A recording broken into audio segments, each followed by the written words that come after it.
Cuthberts and Glenn Suter. Thank you, David. It's the final playoff tune-up for the Stampeders in the season finale for the Blue Bombers. It's Calgary and Winnipeg at Canadians on a Friday night. And not a bad November evening in the Manitoba capital. Temperature at the moment, 6 degrees. And that wind will gust and be a factor for the Kickers tonight. These two quarterbacks at different ends of the spectrum when it comes to a professional football career. Joey Elliott is in his second start. His next pass attempt will be his 45th of his career in the CFL. On the other sideline, of course, Henry Burris just 110 yards shy of 5,000 on the season, and his next pass attempt, number 4,377. Nothing at stake for Calgary, but John Hufnagel says the Stampeders are here to win in a stadium where Calgary has not been victorious in 5 years. And on the other sideline, it's been a hard luck rookie campaign for head coach Paul LaPolice, but a win tonight, and he can say he had a winning record at home this season, looking for his 5th victory at Canadians. And it makes the 6 months of the offseason that much better if the last game you play is a win.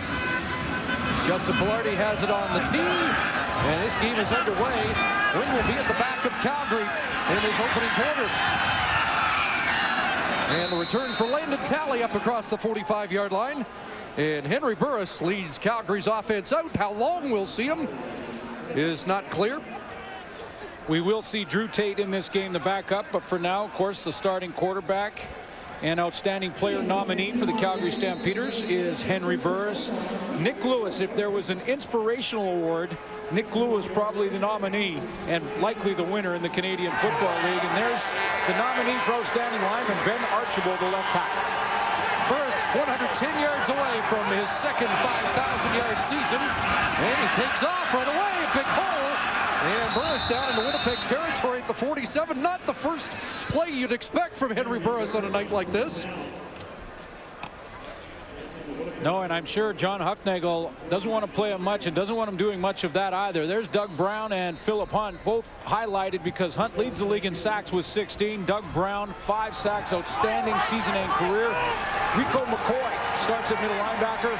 And in the secondary, Javon Johnson, special teams nominee for the Bombers. 15 for Burris, and now Joffrey Reynolds cracks it down to the 45. Doug Brown has the tackle. 10th season for Doug Brown. I mentioned his 5 sacks, 41 tackles for an interior defensive lineman. Absolutely outstanding when you think of Kevin Huntley in Toronto and Doug Brown have to be front runners for the All-Star nominations. Doug Brown, the nominee for the Winnipeg Blue Bombers for outstanding Canadian. That I formation for the linebackers of Winnipeg on 2nd and 7, and now they come on the blitz. Burris throws over the middle. He's got a completion, and Nick Lewis trying to pull away has a first down at the 22-yard line. Yeah, I'm not sure if I like this formation, but interesting, different defensive look for the Winnipeg Blue Bombers. They have 1, 2, 3 linebackers stacked one behind the other, and what does Henry Burris do? He goes Offside. right in behind them. Calgary, number 82, 5-yard penalty. Repeat, 2nd down. So the play negated as Lewis jumped the gun. That's Merrill Johnson and Rico McCoy who will split the middle linebacker duties for Winnipeg tonight.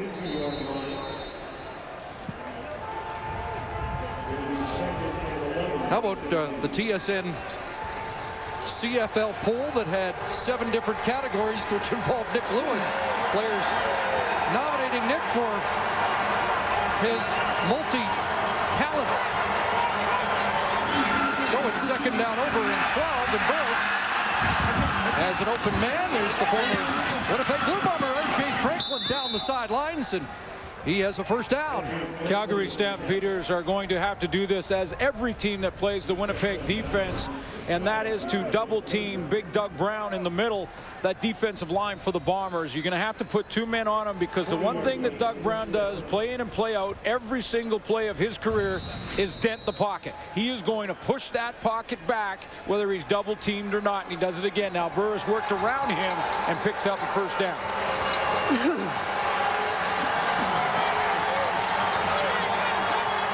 At the 30-yard line, play fake to Reynolds, and Burris wide open. There's Robbie Bryant.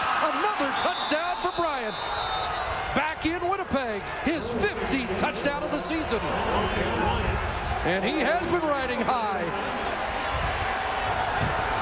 And that ties Wes Cates for the league lead in touchdowns on the season. Robbie Bryant, his 15th. Little play action, misdirection from the Calgary Stampeders. Play action to Joffrey Reynolds. Nice look off from Henry Burris. Robbie Bryant, number 15. 8th touchdown in his last 6 games. He had 3 last week. So 4 in the last 5 quarters for Robbie Bryant. And an opening possession touchdown for the Stamps. Wendy's CFL on TSN Friday Night Football is brought to you in part by Wendy's Baconator, the official hamburger of the CFL. And by Rona, proud sponsor of the Canadian Football League. Rona, doing it right. Yeah, that's good. That's good. Hey. Wow. Robbie Bryant's in.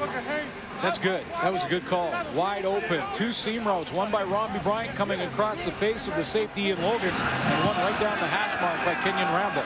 Rob Maver boots it downfield, and it is covered, and they'll concede a single point here. Dion Beasley puts a knee down. And it's an 8-0 Calgary lead. I'll show you what I mean with Ian Logan getting caught in a bind here. He's the safety in the play right here. Now watch how the Calgary Stampeders are going to send one down the seam and then one across the middle. Make it very difficult for Ian Logan to make a decision. Kenyon Ramble's going to go right down the hash mark, right down the seam, and pull the safety with him.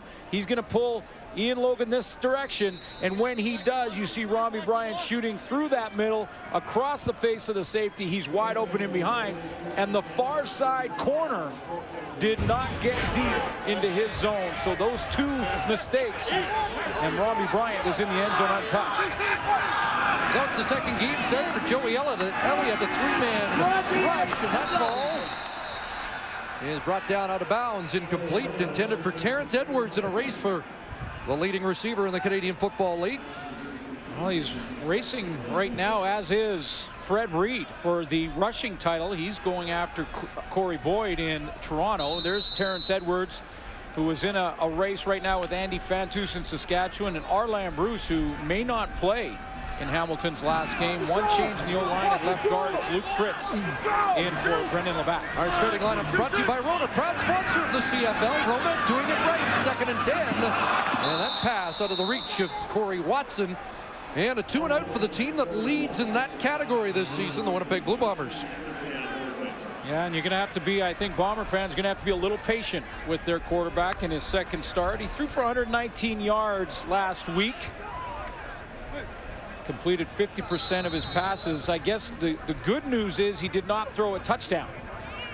The bad news is he didn't throw an interception. The bad news is he didn't throw a touchdown. So Mike Renaud tied for the league lead in net punting against that wind, and you can see it hit a wall and bounce backwards. And that ball picked up inside the Winnipeg 50, and of course no yards will be the call. Great field position for Calgary.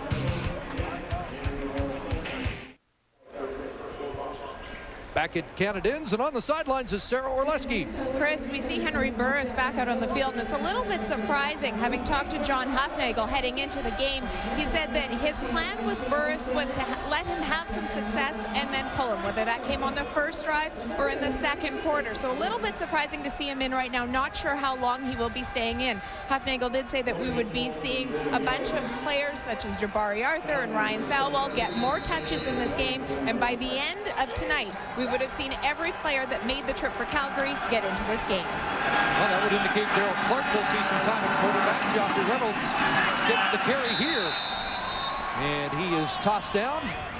There's Philip Hunt, who's had a brilliant season, the top defensive player for the Bombers with the tackle. And substantial playing time for Drew Tate in this game tonight. I know there's a lot of people looking forward to watching him perform. 5 touchdowns in limited action this season, has not thrown an interception.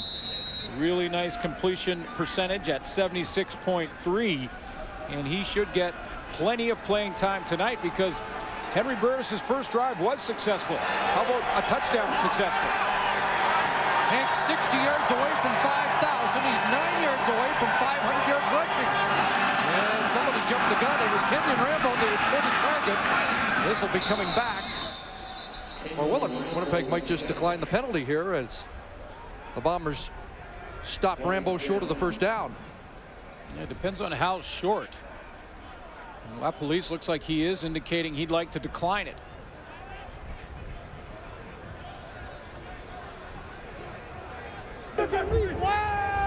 Offside, Calgary, number 85.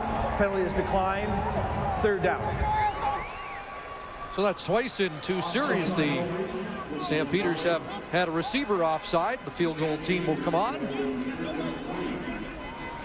I wonder how aware John Hufnagel is with regards to Henry Burris and 5,000 yards and hitting that milestone. The last time he hit 5,000, they won the Grey Cup.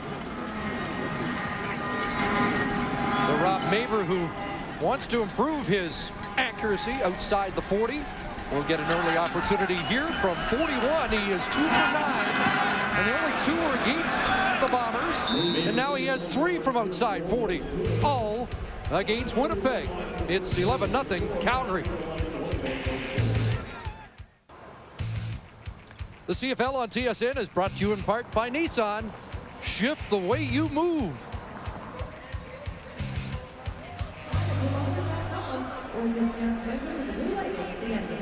Well, one way this Bomber Chris offense can shift into high gear here is to get Fred Reed involved, and we talked about him and the rushing race with Corey Boyd of the Toronto Argonauts, who may not play the last weekend of the season. He has a chance. Start this game, 11 back, 16 field carries, and Reed straight ahead. Got a hole! Lots of daylight for Fred Reed. He's the rushing leader now to the 25. Dropped the ball. John Osterhaus picks it up and advances it a little further. We'll find out if they've marked Reed down at the 25. In any event, a huge run, 50 yards for Fast Freddy. Fred Reed coming into this game had 14 plays over 20 yards, make it 15 as Fred Reed uses a little hesitation step to the tight end side of the formation, the left side of that formation, a little hesitation, and he hits the hole. And the Bombers go to the hurry-up offense. They do take the extra yards advanced by Osterhaus on the fumble recovery. And now Reed inside, and he's dropped behind the line of scrimmage. Let's go back one more time to the big run by Fred Reed. Get this offense started, especially into the wind. Fred Reed in the middle of your screen here. He's going to get a nice block at the point of attack by the tight end in John Osterhaus to the tight end side. He comes down and down blocks on the edge right here. And right off of that, and a little hesitation, Fred Reed hits the open field. 50 on the carry, and then 16 more by Osterhaus. Joey Elliott, and that pass behind the intended target to look well covered on the play, Corey Watson. So third down, and Paul LaPolice sends the field goal team on.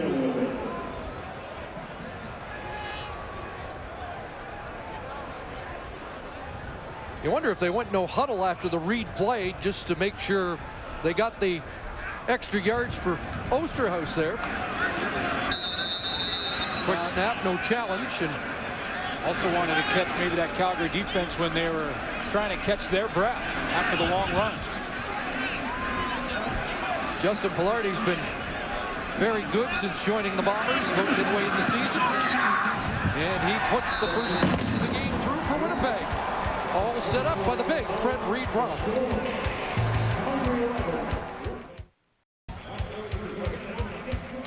Closed captioning of the CFL on TSN, brought to you by TELUS, proud sponsor of the Canadian Football League.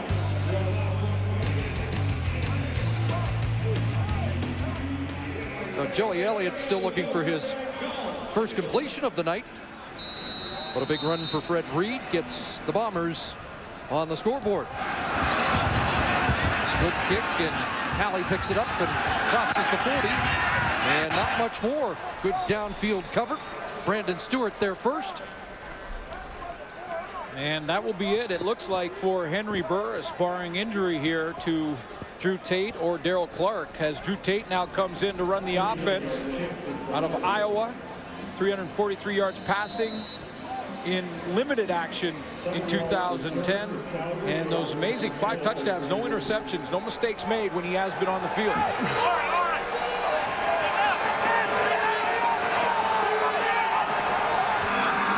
And he goes to work quickly into the hands of John Cornish, and Cornish is dropped at the first down stick. Marcellus Bowman the tackle, and apparently John Hufnagel wasn't worried about Henry Burris' stats. No.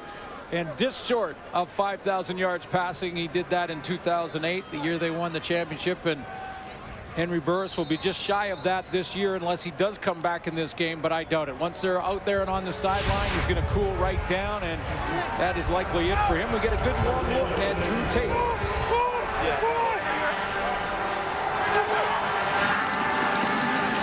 Fake by Tate, and across the middle he's got R.J. Fraser. Check that. Robbie Bryant with the catch and a first down. Good mobility from Drew Tate. He can move the pocket. He's got nice pocket presence, understanding when it's breaking down, that imagined block in the quarterback's mind.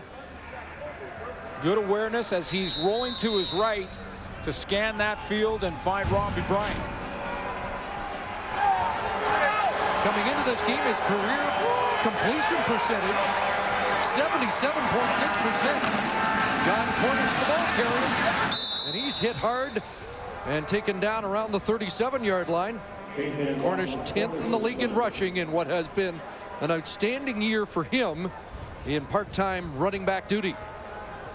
76 carries, and you talk about that 588 yards and where Joffrey Reynolds' totals would be if he did get those carries, but it's a great 1-2 combination. And maybe for tonight, a great 1-2-3 combination. It may be. As we expect to see Jesse Lumsden as well. 2nd and 5. Here comes the rush. Tate dumps it off, and it's caught.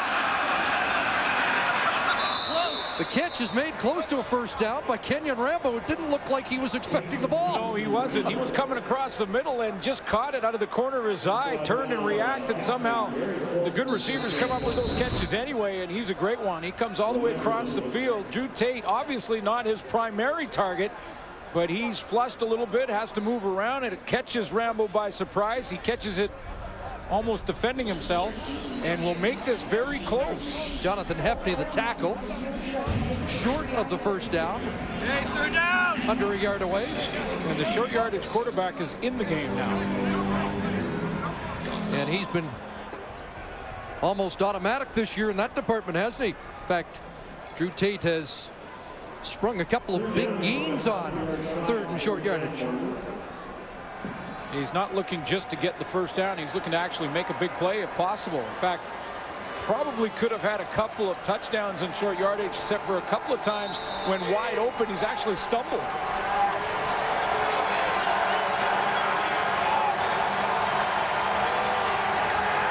Cornish in behind Tate. They will go over the right side behind Dimitri Supas, and a flag on the play.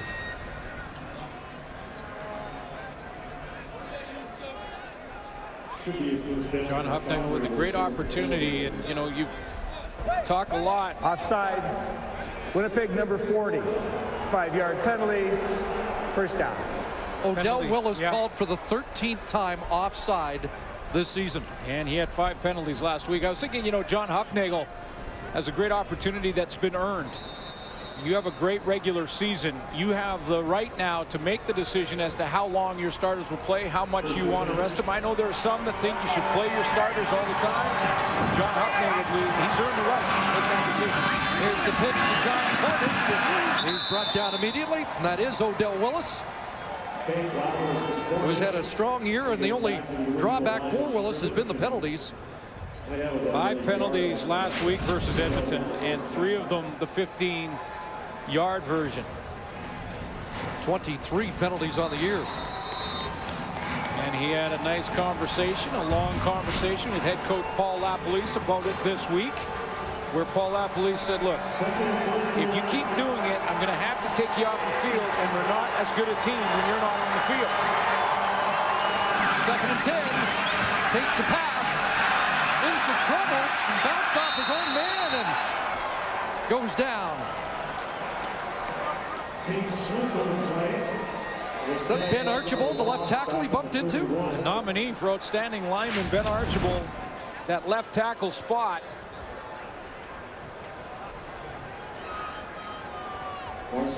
He gets some help from Rob Cote, the fullback, and then turns around to help out. So it's third down, and Rob Maber onto the field. And this will be a 38-yard attempt for the rookie. And he's 2 for 2 on the night, as the Stampeders expand their lead. 14-3. I asked Paul LaPolice a couple of days ago if he was going to look and maybe give Zach Champion some reps or just stay with Joey Elliott the entire time. He said his backups and Justin Golds and Zach Champion just haven't been around long enough to know enough plays. He's going to go with Joey Elliott and get a chance to take a good long look at him, and also is evaluating for next year. You know, it's interesting, his top 2 quarterbacks, Buck Pierce and Stephen Giles, combined for just under 4,000 yards, 25 touchdowns, 11 interceptions. And now Reed, stutter step there and up to the 37-yard line. Tom Johnson, the tackle, and the defensive tackle of the Stamps has had a good year, and this is Fred Reed limping off. Let's take a look at that defense for Calgary, arguably the best defense in the CFL. That was Charleston Hughes off the edge. The nominee for outstanding defensive player for this team is Juwan Simpson, the middle linebacker. Brandon Browner, we talked a lot about. Dwight Anderson, this past week, voted the best trash talker in our TSN poll. Funny, of all the categories, that got the most attention, didn't it? 2nd and 8, and Reed did limp off. Elliott a pump, he's in trouble, and he is dropped. Joey Elliott is sacked on the play as Keon Raymond, from his linebacker position, comes up with the sack. He's got really adding to his stats over the last couple of weeks, couple of interceptions in the month of October. Keon Raymond has 4 interceptions on the season. That's his first sack and the 42 tackles, so he just keeps accumulating those numbers as this season has gone on, and late in it he's taken a real run.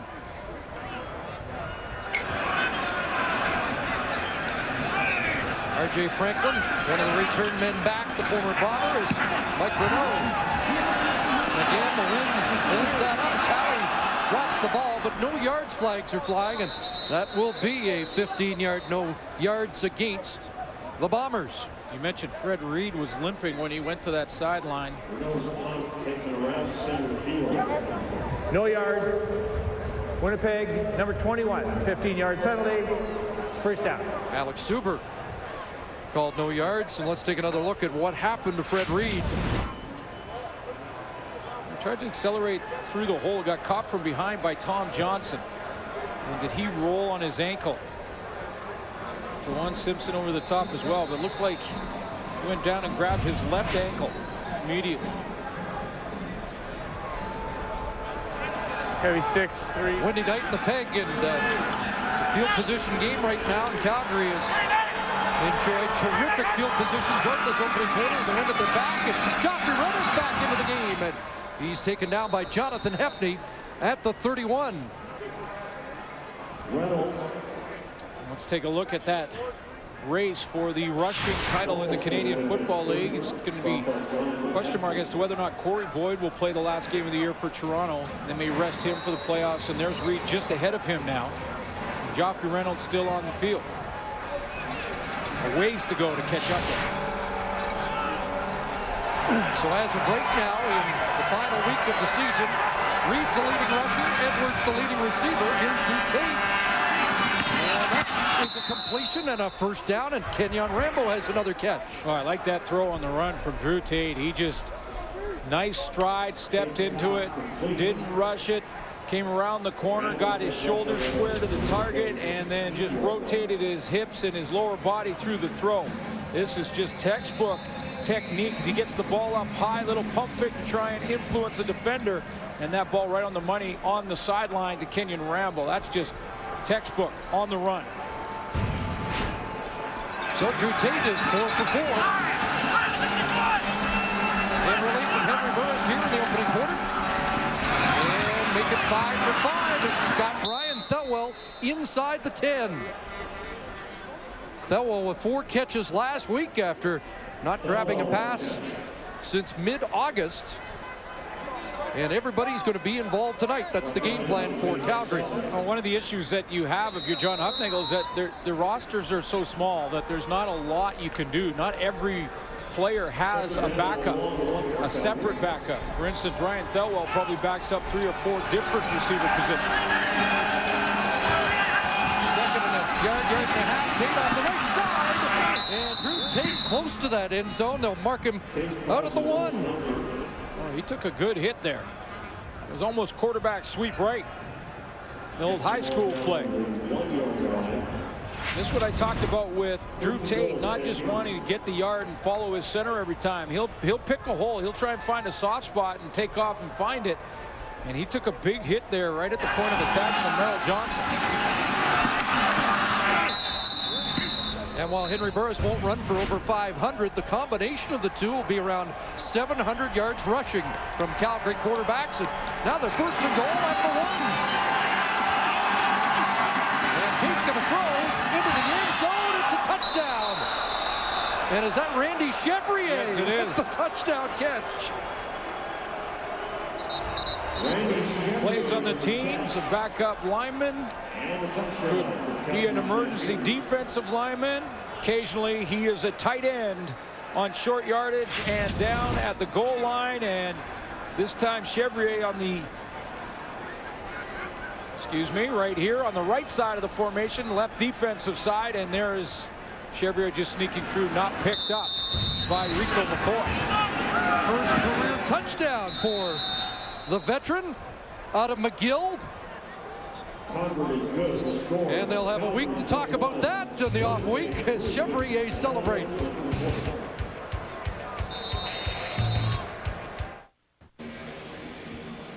First quarter stats brought to you by Tim Hortons, proud sponsor of the CFL. Well, when you look at the 2 columns, you can tell which team has the veteran quarterback. Joey Elliott with just 1 first down, 0 passing yards in a quarter of play, and he's only in his 2nd start. But before we go any further, what I'd like to do, and before I say it, I want to preface this by saying I don't owe you or Paul Hemming, our director, any money or anything like that, but I want to congratulate you, sir, on your Gemini Award for your call of the Olympics, and our director, Paul Hemming. And great job. It's a pleasure that our whole crew get a chance to work with the best in the business. You didn't warn me you were going to embarrass me in the intermission. I appreciate that. Also a nominee and for the great cup work you did last year. Right back at you, sir. Thank you very much. Rob Neighbor with the kickoff, and that'll hang up in the air for Jerron Johnson, and he got down just in time with Robert McCune bearing down on him. So now the Bombers get the win, and we'll see if that can change their offensive fortunes here in the 2nd quarter, while Randy Chevrier celebrates quite a moment in his CFL career. He secured the catch nicely in the back of the end zone, wide open. And now he gets to have some fun while they wait in their bye week. Talk about his receiver prowess.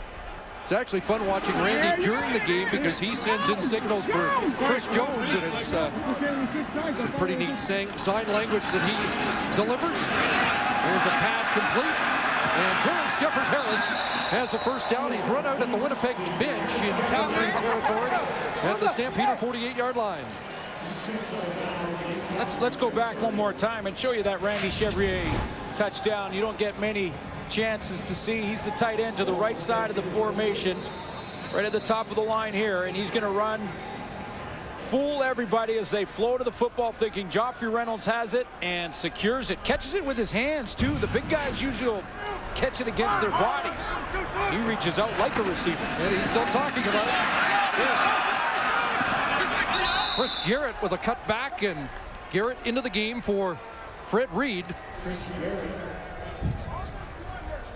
Yeah, it looks like that ankle is going to keep Fred Reed on the sideline for now. And the good news for Fred Reed is that he does have the lead for the rushing race. It's just amazing. These Winnipeg Blue Bombers with just 4 wins on the season may have the leading rusher, leading receiver. And Philip Hunt will lead the league in sacks. 2nd and 5.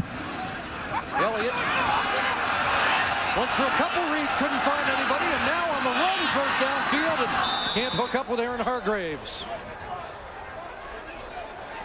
Well, Joey Elliott was in that pocket. He got a little bit of happy feet, but he really had no choice because there wasn't an open receiver down the field at all. Go ahead and run it here, guys. You see the 2 receivers down at the low side, and then 3 trips receivers to the top. Jam down at the bottom. Okay, hold it there.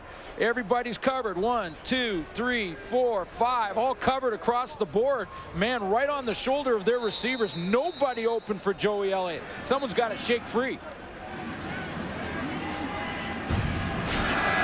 So they'll go for a 50-yard field goal. The wind at the back of Justin Pilardi, looking for his longest as the Winnipeg Blue Bomber, and that one's through.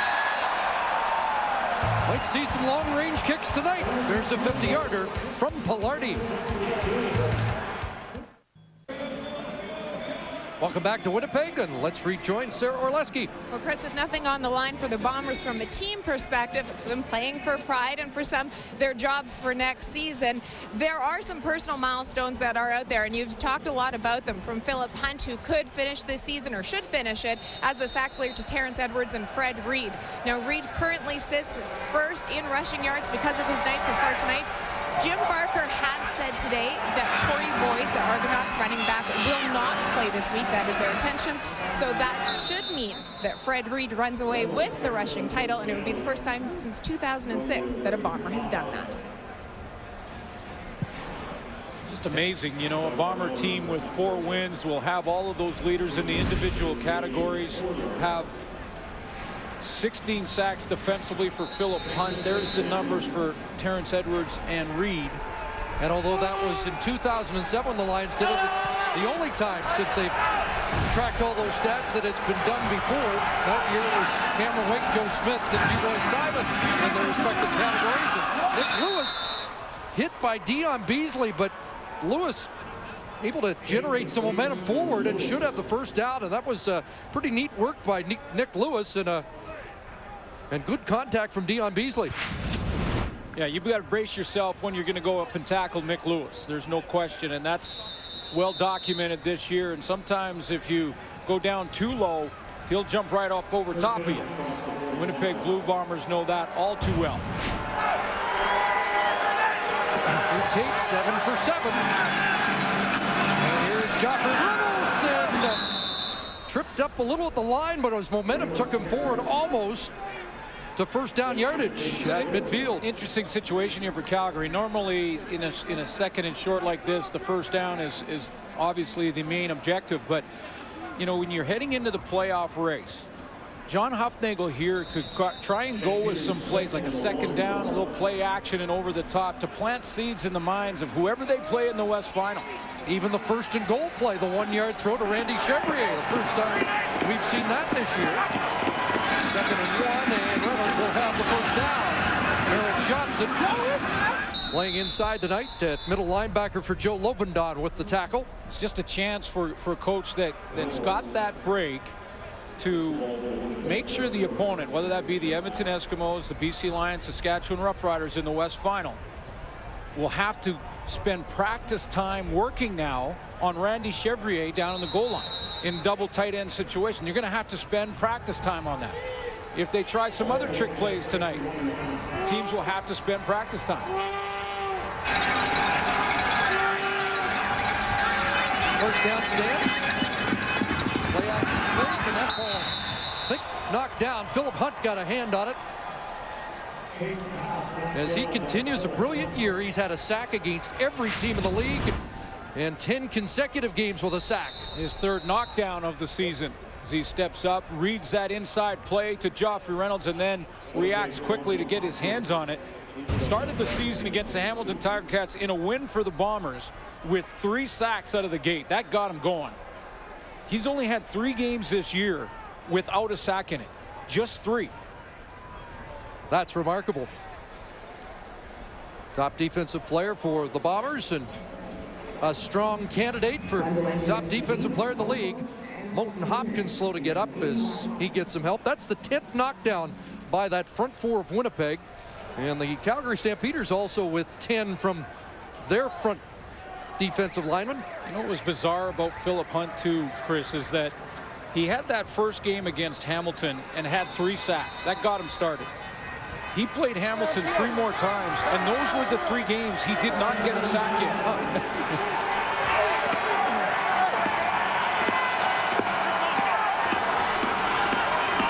Second and 10. 5 receivers over that wide side. They get it to Thurlow. Second effort to get close to the first down.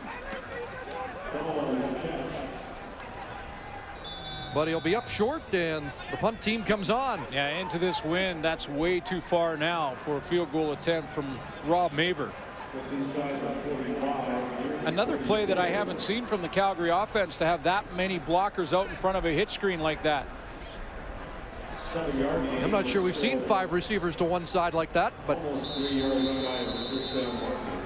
lots of different looks. Burke Dales is in. Javon Johnson, there's 2 nominees right there. Johnson, special team player for the Bombers, and Burke Dales, the special team player for the Stampeders. And a good line drive move. And Johnson's going to let that roll into the end zone and concede the single point. Big boot by Dales into the wind. Well, tonight, Scotiabank Show Your Colors salutes Greg and Brendan Sutton. Greg's been coming to the game since 1953. The same seats, about the 55-yard line, 12 rows up. And the highlights for them include Milt Stiegel's touchdown record a couple of years back. And yes, that's Buzz, right? Yes, well, I think. Brendan got Buzz the first time he ever came to a game, and apparently Buzz accompanies them to each game as a luck charm that might not have been as lucky this year. Here's Joey Elliott looking for Greg. Oh, and he's got it.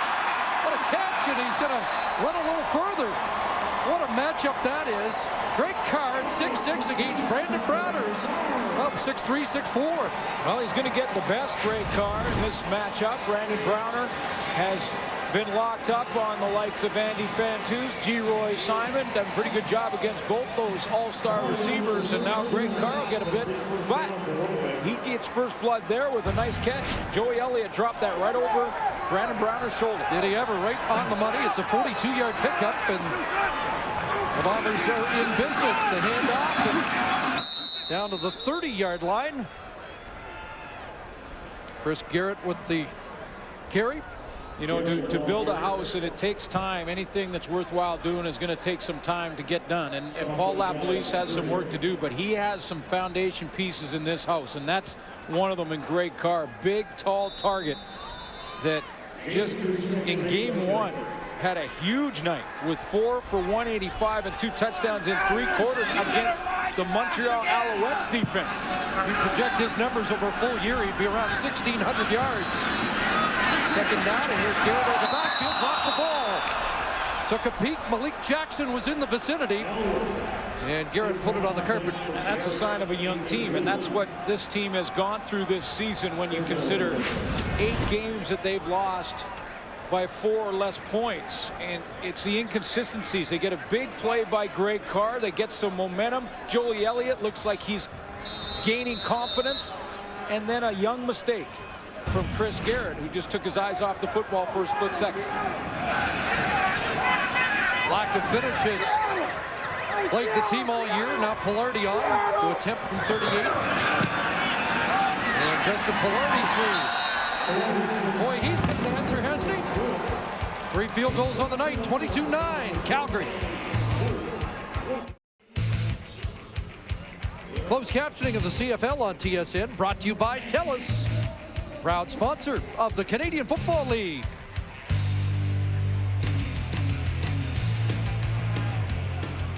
Dave Dickinson calling the plays for Drew Tate, and we talked to Dave earlier today about the number 2 Calgary quarterback. He said he reminds me a little of me in his demeanor, physical stature. And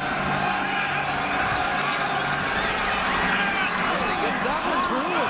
Robbie Bryant's got another catch. Javon Johnson playing for the interception and just missed. You know, no matter who's playing quarterback against Winnipeg's defense, they're going to have to look down at Doug Brown. The quarterback will take his eyes off a guy who has been nominated as the top Canadian for his team 8 times. There's not many players that have had that many nominations. 3 times as the Defensive Player of the Year and 6-time All-Canadian in the All-Star voting. And you know, there's a few. Willie Pless, Ben Cahoon in Montreal, but that's a short list of guys nominated that many times. Doug Brown time here, 2nd and 2. Drew Tate, he has a first down across the 50. Merrill Johnson with the shot, but again, Drew Tate has run the football well in limited opportunities this year.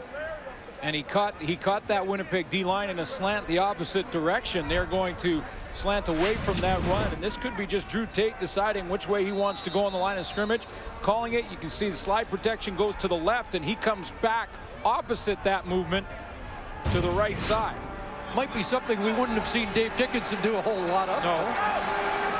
Occasionally. Handed off to Cornish. And John Cornish met by Marcellus Bowman and Merrill Johnson at midfield. Questions asked of Doug Brown of late have been whether or not this is his last season. Is number 10 going to be it? And I hope not. And I know that Paul LaPolice, the head coach, will spend time with him in the offseason trying to convince him to come back. I think he's got 2 good, strong years in him. Although you do take a pounding down there in the middle. 36 years of age. 2nd and 5. 6 receivers out. And Tate may take off. No, looks downfield. And underthrows the intended target, Kenyon Rambo. He could have run for a first down, had Rambo open, but he is throwing into a stiff breeze. Yeah, and you know, I think he was trying to throw it that way to throw Rambo open and throw him back to the football. So when he gets outside and breaks contain here, he wants to pull Rambo away from the defender and get him to break this way to the right. And when he breaks to the right, he just does it a little bit late. He's trying to throw him away from the defender. And you could see by his gesturing, that's what he was trying to tell Kenyon Rambo.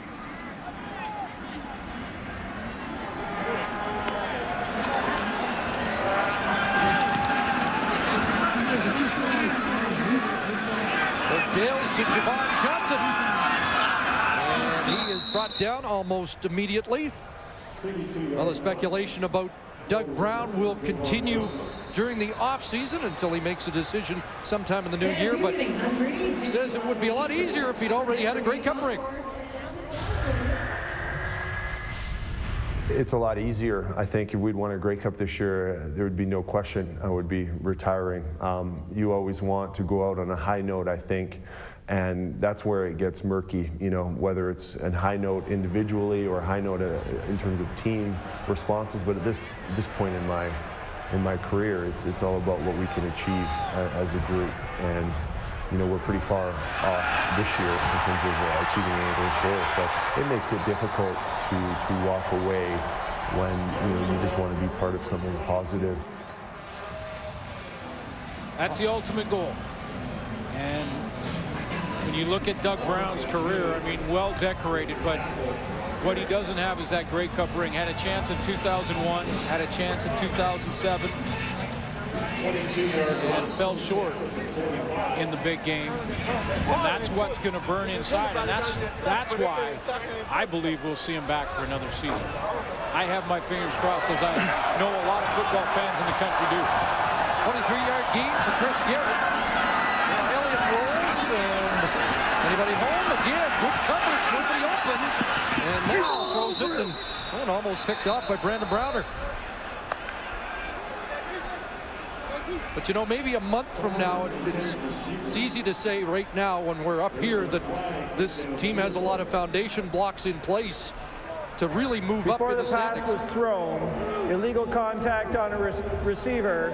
Calgary, number 27. It's a 10-yard penalty. It becomes first down. Browner called for illegal contact and a Bomber first down. But I think a month from now, he might look around and think, you know what, this rebuilding is going on schedule, and it could be a big year next year for the Bombers. It really could, and I know fans are sort of tired of hearing that all season, that this was a much better team than their record showed, and they are taking positive steps. But if I was a Bomber fan, I'd be real pumped up about next season. Here's Elliott. Got one man wide open. Corey Watson's got it. And Watson to the end zone. Touchdown. Joey Elliott's just tossed his first CFL touchdown, and Corey Watson has his first major in the CFL.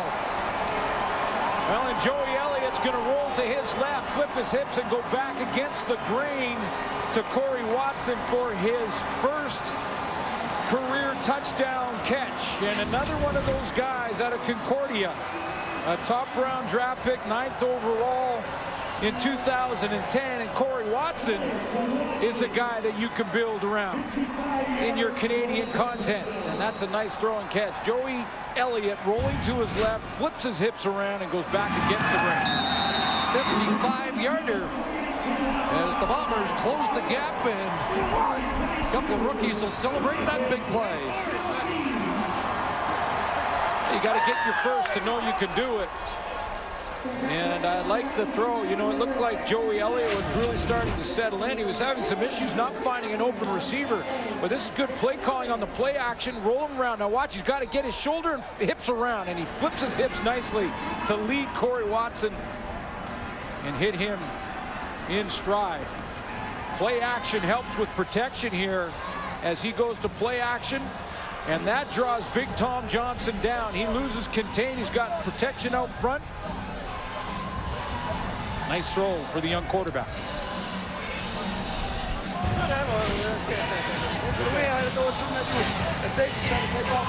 That's the third big play for Winnipeg in this opening half. And there's another category. Surprisingly, they lead in big plays. 20-yard plus runs or 30-plus yard pass plays. Last 2 games. That's the 7th catch for Corey Watson. Last 2.5 games now. Big kickoff. And Calgary's going to concede a single point, so both teams have done that. But wait, there's a flag on the play, and Lumsden put the knee down. Was Winnipeg offside on the kickoff? And if they are, they'll bring it back and kick off again. You know, both teams now have conceded a single on kickoffs here. They'll do it again on this one, but offside. Winnipeg number 56, 5-yard penalty, re-kick. I think this is by the instruction of both coaches, Paul LaPolice and John Hufnagel, because going into that wind in the direction the Calgary Stampeders are going right now, you don't want to have poor field position and then get a 2 and out and have to punt from deep in your end. And it's a strong wind in the face of Calgary, so if they have to, they'll give up the single and then get the better field position. Vern Kashama was offside. A late season addition, so Lumsden will get another chance. Or will he? We'll find out if Pillardi can reach the end zone again.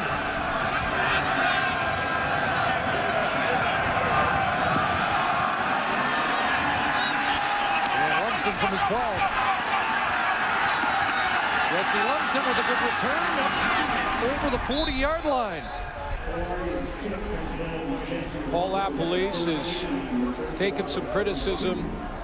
A young coach that is making huge strides. And last week, as a matter of fact, there were criticisms thrown his way with regards to an issue that happened on the field where it looked like the coach had taken a time count violation, was halfway out on the field. The Bombers had to kick a field goal to get it to overtime, and it goes from a 39-yarder to a 49-yarder because of the penalty. Well, it actually turns out it wasn't Paul LaPolice's fault. It was a time clock issue by the officials. He took a lot of heat for it, but he did the right thing. Play clock was running last week. The time clock was not, and because they weren't in sync, there was a problem, and it caused plenty of confusion. Well, yeah, what he wanted to do was have it. Procedure. Calgary number 62. 5-yard penalty. It remains first down. It's the newcomer right tackle Stanley Bryant for the injured Edwin Harrison. He wanted to have that clock run down, but when he saw that the time clock and the 20-second clock weren't in sync, he wanted to get the officials' attention. He couldn't. They took a time count, and that was the penalty, a mistake by the officials. Tom Higgins, the head of officiating, admitted to afterwards, and Paul LaPolice took the heat for it. And Justin Blarney made it less of a big play because he kicked the field goal from 46 yards out anyway. Yeah, 46, excuse me, not 49, 46, yeah. And then a little bit of a collapse in overtime for the Bombers. The Eskimos win that one, but they're starting to battle back here. By the way, did you see him address Fern Kashama after costing his team a point on an offside on a kickoff? Just the mistakes that have been killing Winnipeg all season long. Well, they're right at the bottom of the list in the penalty department, 7th. 10+ penalties in 5 of their last 6 games. Here's Gene Tate, the screen, Joffrey Reynolds. Got a block, and a first down up near midfield for number 21. So the Stampeders a first down as the 3-minute warning is given to the benches here in Winnipeg.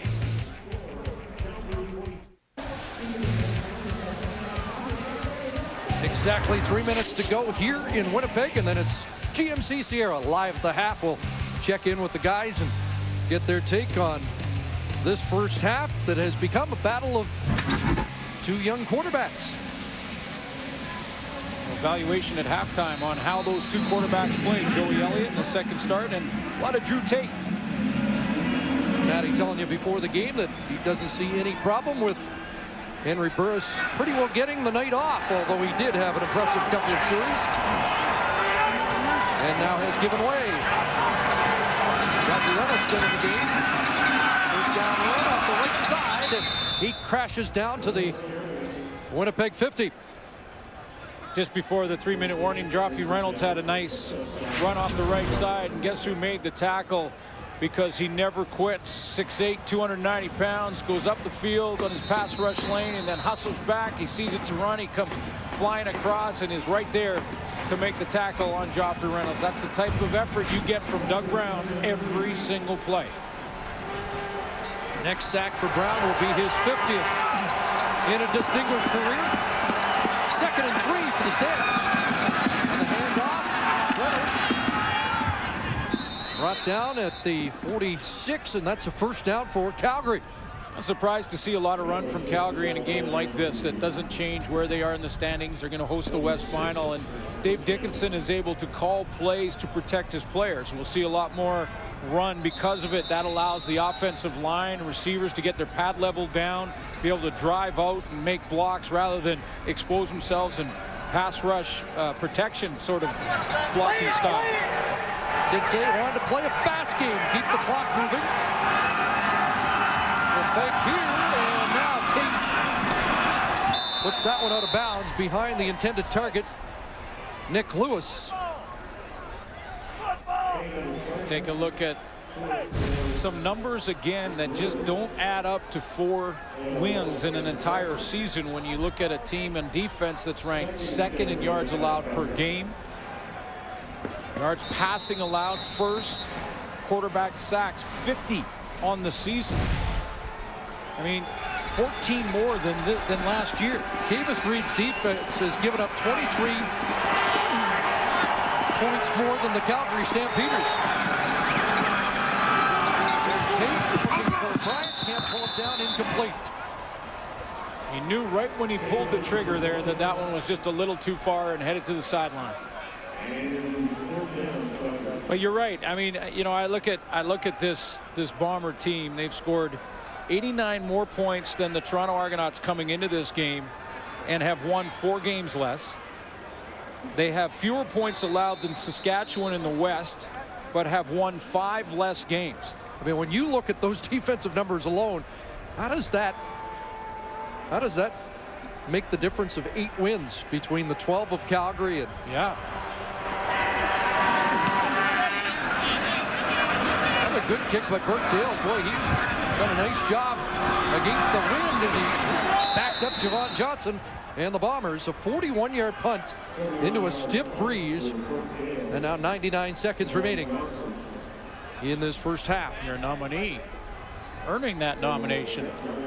He has been very good in the directional kicking, Burkdale's, this year, and that's, to me, more important than the average. I mean, I know you like to have the highest average. That's one thing, but more importantly, you can put it into corners, and those ones where you want to get it out of bounds inside the 10-yard line, that's when the punter makes his money.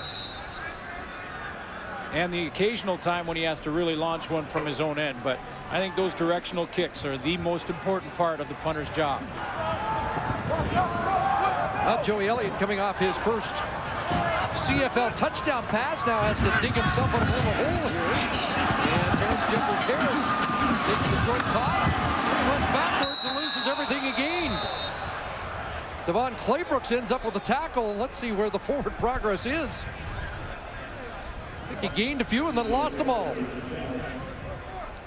Good conversation about 2 weeks ago with Devon Claybrooks,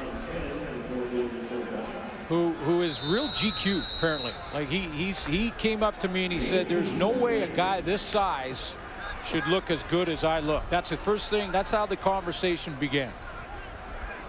Okay. And he's too big to argue. Okay. So it's 2nd and 8. They gave Terrence Jeffers-Harris 2. There's Corey Watson, a correction. And Corey Watson becoming a little bigger part of this Winnipeg offense. But, you know, we did get into some serious football discussion, and I talked to him about his time with John Gruden in 2002 with the Tampa Bay Bucks, and that was a pretty impressive defense when you consider he was teammates at that time with Warren Sapp, Simeon Rice, Derek Brooks at linebacker. I mean, there were some all-stars in that group, and he actually said this Calgary defense reminds him a lot of that Tampa Bay Buccaneer defense when they won the Super Bowl. First down for Elliott. He's going deep. He wants Terrence Edwards and just missed him. Edwards with the step on Brandon Smith. Leading receiver in the league, still looking for his first catch of the night. Yeah, and sometimes when you're throwing with the strong wind, it can affect the ball flight as well. I think Terrence Edwards, when Joey Elliott let go of this football, it looked like it was on line over the right shoulder, and that wind might have just pushed that ball to the outside shoulder, and Edwards couldn't react in time.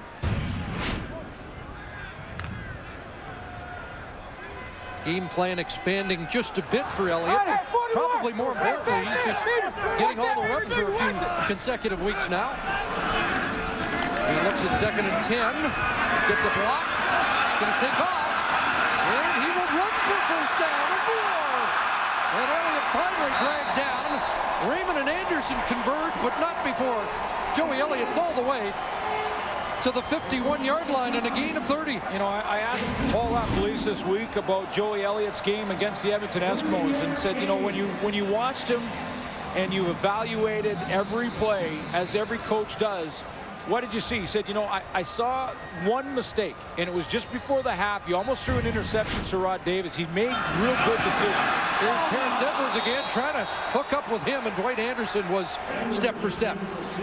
And that was a good decision on that last play to run for Joey Elliott. He was directing traffic, getting his blockers out in front of him, and he's had Terrence Edwards a couple of times and just missed him. Wrong shoulder again. You know, that 30-yard run gives Winnipeg quarterbacks over 800 rushing yards this year. Combined, that would be ranked number 8 in the league as a running back. Stephen Giles, Buck Pierce, and Elliott all with that ability. 2nd and 10 in the stand showing blitz. Elliott gets it away, and this one didn't.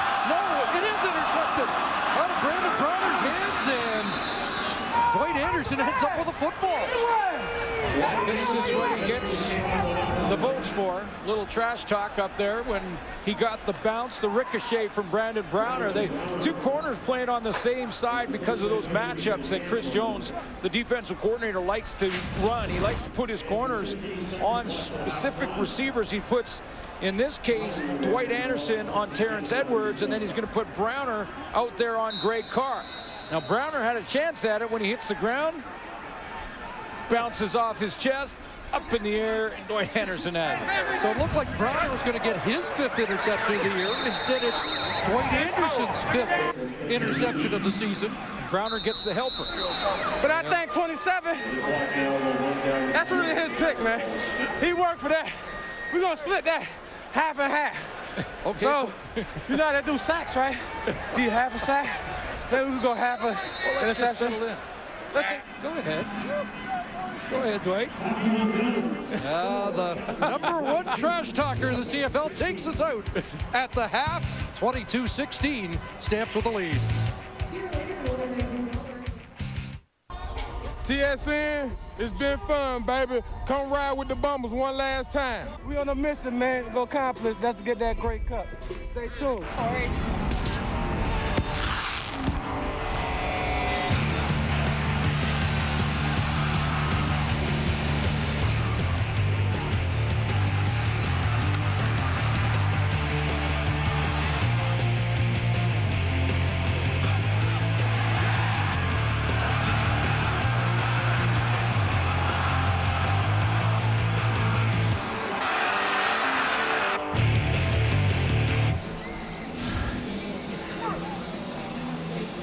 Six-point Calgary lead. We head to the second half, final half of the year for the Bombers.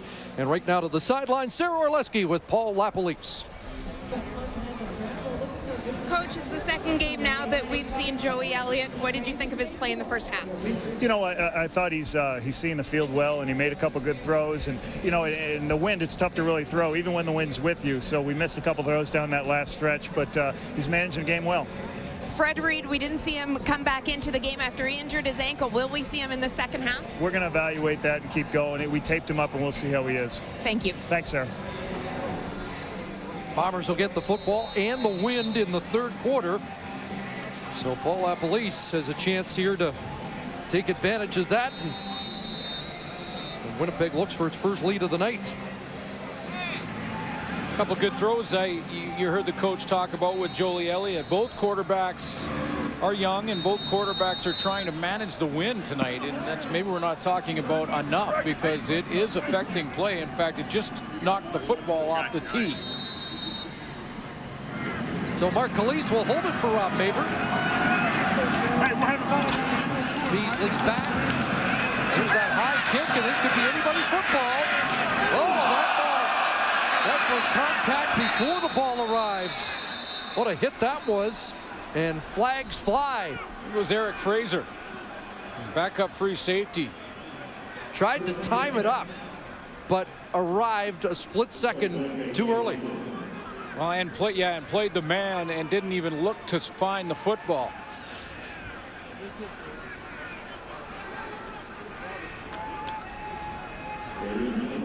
It's the second time Maver has kicked high against the wind, and Calgary came close the first time to recovering, and that time Fraser was right on the scene, but too quickly. Illegal interference. Calgary, number 7. It's a 10-yard penalty, and we'll kick off once again. Oh, and he had a chance with this football because it's a sky ball. This is a strategy by Calgary. Gets that wind to hold the ball up there like that. Recover team can go down, and it's Jonathan Hefty who really takes a hit. Actually, the timing was a lot closer than it looked live, but Fraser came up with the ball. Yeah, but he did play the man right through him and not even look to the football. But almost a perfect play by him, but instead it's a 10-yard penalty. Split second later, and it's Calgary football. Basically, the Winnipeg Blue Bombers now will use their hands team. This one deeper, and Hefty's got it.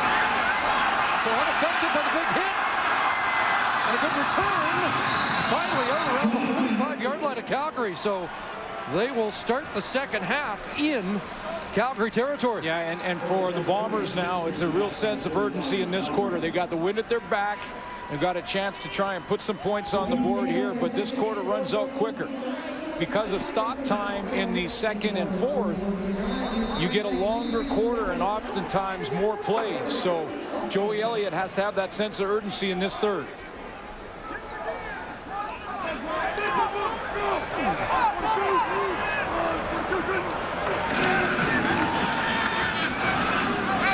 Looking for Terrence Edwards. Got it! Down at the 10-yard line, his first catch of the night. The man who leads the CFL in receiving just extended his lead with that catch.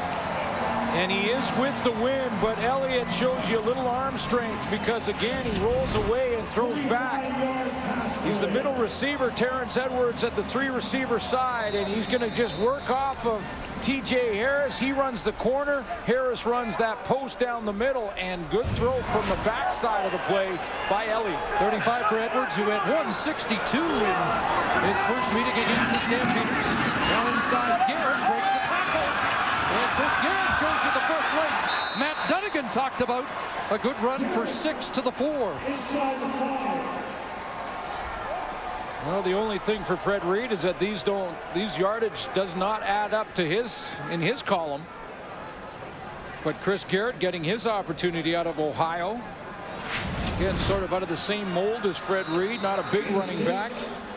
5'8", 185, but that's, yeah, good bounce as he breaks the first tackle. But here's an area that's been a concern all year for Winnipeg. Finishing. Yep. And can they put this one in? Looking for the lead, Hurley in the third quarter. Second and goal. Elliott now rolling, trying to buy some time. And Matt guns it in there. Incomplete. Wanted Terrence Jeffers Harris, who says he's got the football. I was wondering why Joey Elliott didn't, once he got outside there and made a nice move to bounce once more, that he didn't just try and run it in, because he looked like he might have had a quick alley there right along the sideline. Like, could he run with a blocker in front of him and just dive over from that point? He did have TJ Harris open in the back of the end zone, but did that bounce? I think it did. Brandon Smith is down, shaken up. Let's get a better angle perhaps from here.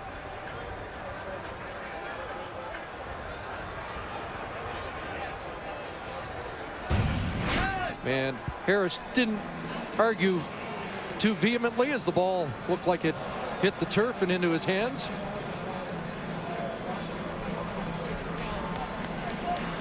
So it's third down, and after a long break, Paul LaPolice has decided to send the field goal team on, but I think he took this injury time out here to really consider his options. And yeah, he did. Because you could go 3rd and 4, and even if you're not successul, you've got them in a deep hole. You're right. And because of the wind, I wouldn't necessarily take that option. Yeah, you know what? You're right. Yeah, but it looks to me like Paul LaPolice is improving himself. This is how you do it. Conventional wisdom. You go ahead and take points here.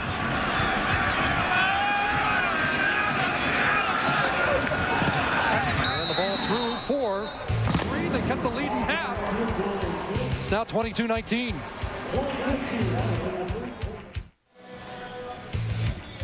The CFL on TSN, brought to you in part by Husqvarna, teaming the wild with Husqvarna leaf blowers and chainsaws. Bombers cutting into the lead. It's now a 3-point Stampeder advantage as they take the football at their 35-yard line. Joffrey Reynolds remains in at running back. And the hitch to Lewis cut down immediately. Alex Suber with a quick close on Nick Lewis. Go back to that decision again, Chris. You know, I think you make a good point that Paul LaPolice, with the wind at his back the way he did, that would really be the only thing that would sway him to consider a 3rd down gamble 4 yards away. I think he's still discussing it right now. But you know, here's a young coach in his first year as a head coach with the Bombers, and he's made some mistakes this year. He's trying to continue to work on his game, and 99% of the time he takes points in that situation. With a pass, they swing it back the other way to Nick Lewis, trying to make people miss, and he does. Nick Lewis crashing for a first down. Well, we can once again highlight the yards after catch leader in the Canadian Football League, a stat kept this year, as well as those second down conversion catches. Let's see how many tacklers have a chance. 1, 2, 3, and it's the third and fourth that finally get him down.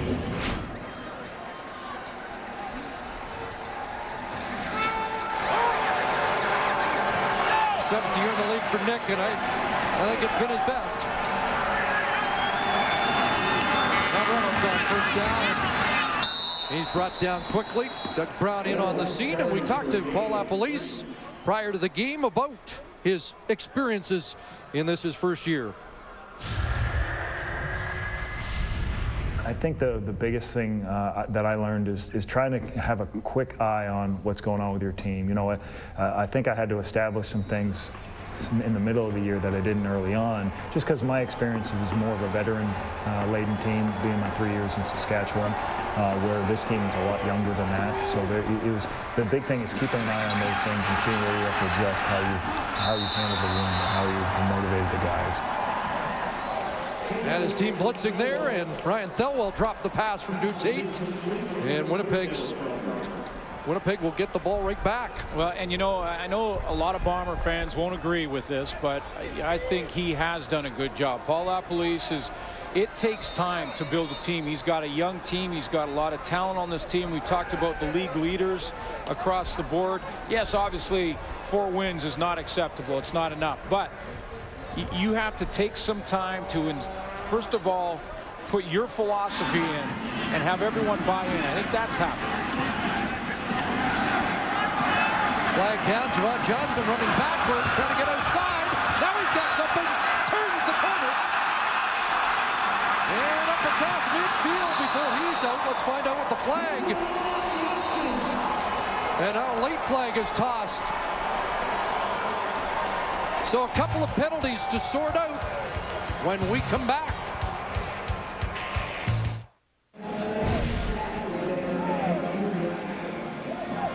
Well, is this what we got? Sorry. Want to try it? Our sack tally brought to you by Purolator, tackling hunger across Canada. Check. Yeah, the team with 4 wins on the season and the team out of the playoffs is leading this race.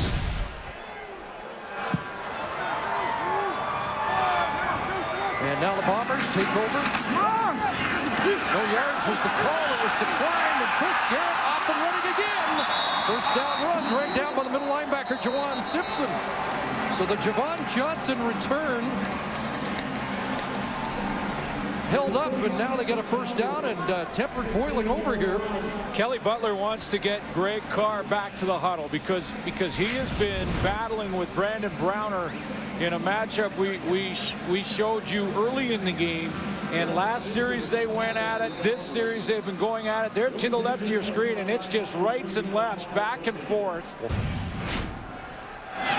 Butler got Carr back in the huddle. And this might be fun to watch in the second half. Let's take a look here. What a matchup. First down Bombers. Just inside the 35. Elliott looking downfield. Terrence Edwards on the throw behind, and the flag down, and another now flies. One between Carr and Browner. The other, I think, involving the Anderson-Edwards matchup. Well, it was right off the snap. I mean, Carr he took one step, and they engaged again.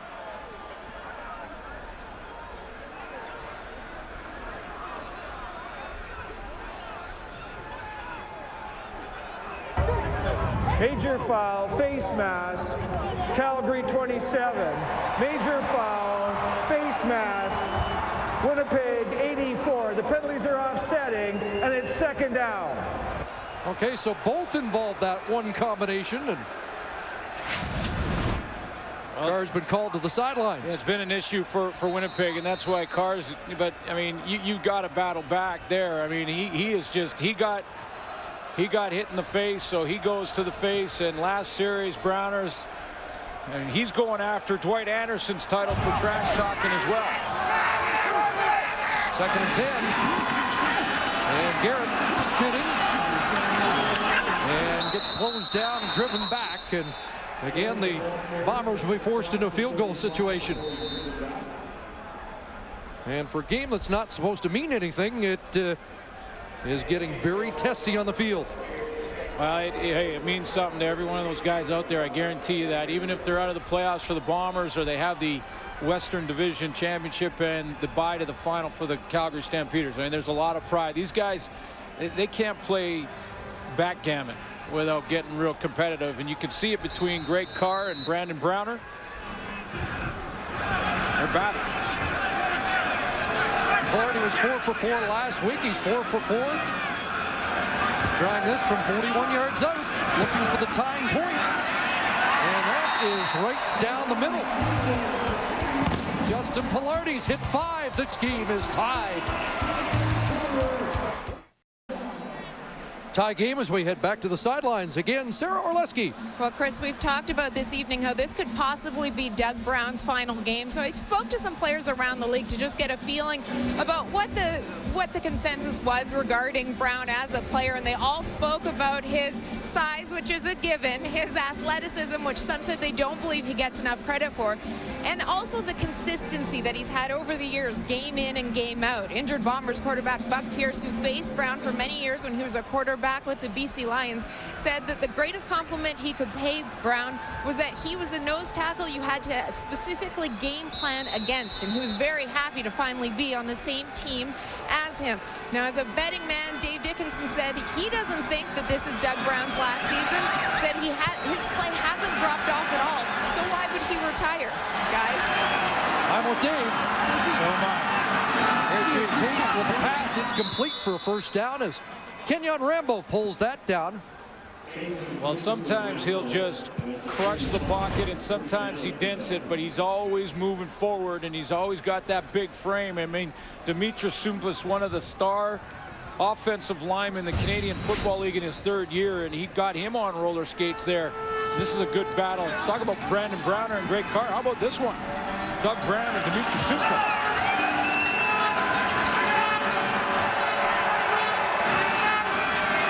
There's John Cornish, and Cornish straight ahead has close to 6. Well, we talked to Henry Burris prior to the game about facing number 97.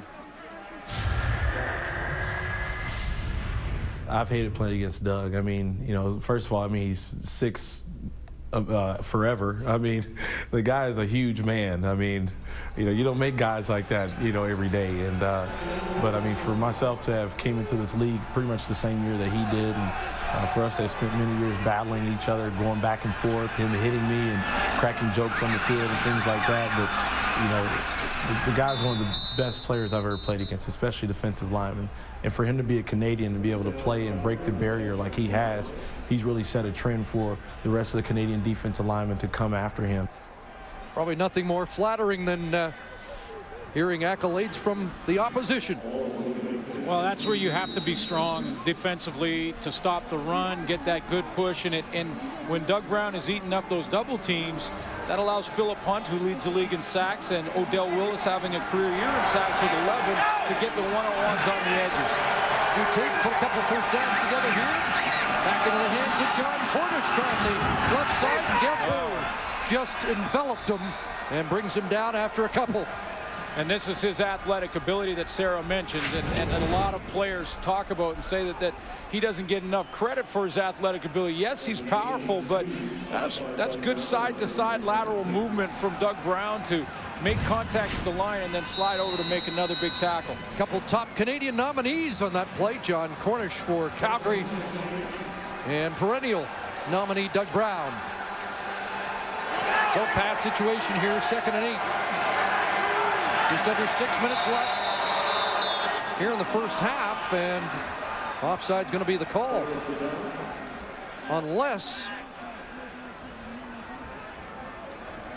The left tackle drew the Bombers offside. Offside. Winnipeg 56. Broke the play in the line of scrimmage. It's a 5-yard penalty.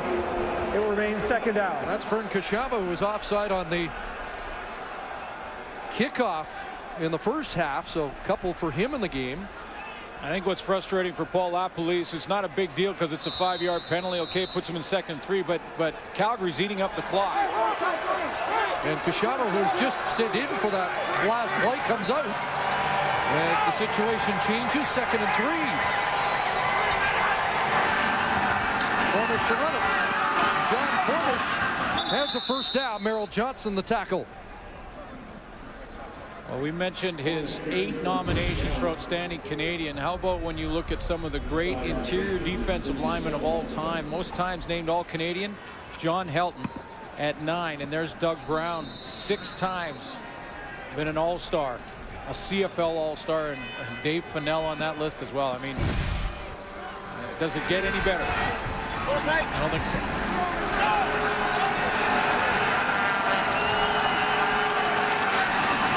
Down steps again, Cornish, and contained that time. Marcellus Bowman was in there. Brown to finish off.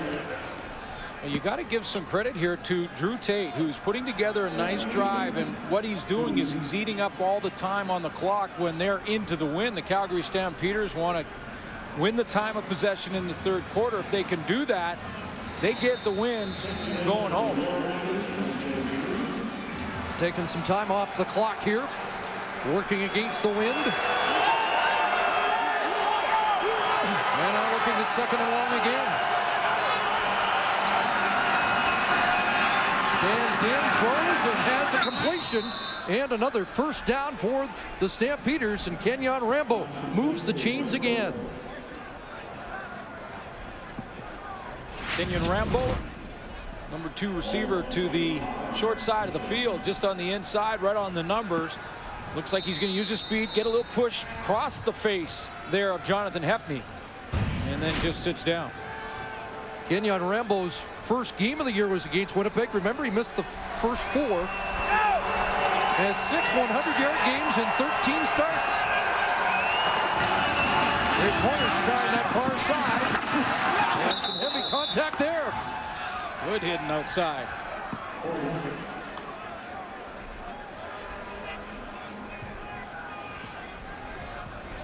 Kenyon Rambo missed those 4 games, but his production per game hasn't slipped at all. 1,000-yard receiver, and look at his production per game, close to 100 yards, 83.7 yards. Only Fred Stamp's better in the CFL. That coming off the ACL injury in 2009. Last time they won the Cup, he was the leading receiver in the Canadian Football League.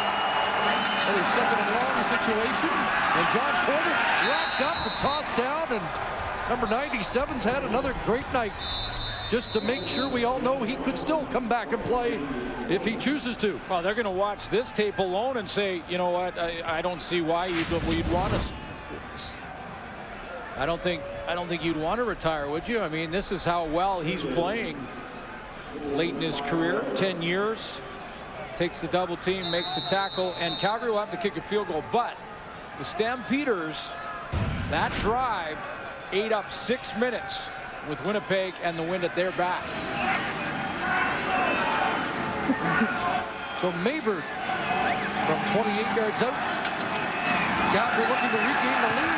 Snap pulled down, and it's through. Rob Maver gives Calgary the lead. A good drive by Drew Tate against the wind. Well, it's Fan Appreciation Night here in Winnipeg, and they also are saluting the 1984 Grey Cup champions. There's Rick House and a good group of the players from that era. Joe Pop is there. Stan Mikolas, the big man. Yeah. How's everybody doing? Good to see you. Still got the broadcast voice going. That's John Gregory and Cal Murphy. 1984, they were at Commonwealth Stadium and were convincing winners, 47-17 over Hamilton. And former quarterback on that Winnipeg team, John Hufnagel. They were heavy favorites in that game and were stunned when Hamilton got off to a quick 14-0 start, but things settled down. And the Bombers celebrated. They were playing here in the house before the game. Highlights of the actual game coverage from the 1990 Grey Cup. Yeah. Unfortunately, it's the last time It's been a while. the Bombers won. I know we played against Rick House, and he was tough. Tough to cover. A lot of clutch catches, and Joe Pop made a few too, didn't he? Oh, yeah. Willard Reeves here tonight. Boy, we can bring back all kinds of nightmares for you, can't we? I'm backpedaling as we speak. Joey Elliott looking for a car, and he overthrows him, and it's intercepted. Now Brent Carl trying to get a shot in on Browner, and then blocked it. And Browner's still dancing. So Dwayne Anderson in the first half got his 5th, and now the other corner, Brandon Browner's got number 5 on the season. Well, when we showed you that last series when Winnipeg had the football and Greg Carr battling with Brandon Browner, you got to know that Carr went to the sideline and say, you know what, you've got to give me one, and we'll put one receiver on the line of scrimmage here. I'll come off so that I can go in motion towards the line and try and avoid the jam that way, throw it up deep, and we got a chance. Well, ball a little bit overthrown. Brandon Browner in good position on the outside shoulder, which is unusual. Usually a man, you're staying inside, but that ball lands right in his hands because it was overthrown. Oh, Greg Carr was blocked, but still made the tackle because he got back. But Browner savoring the 5th interception of the season, and now Joffrey Reynolds breaks one tackle and gets a couple.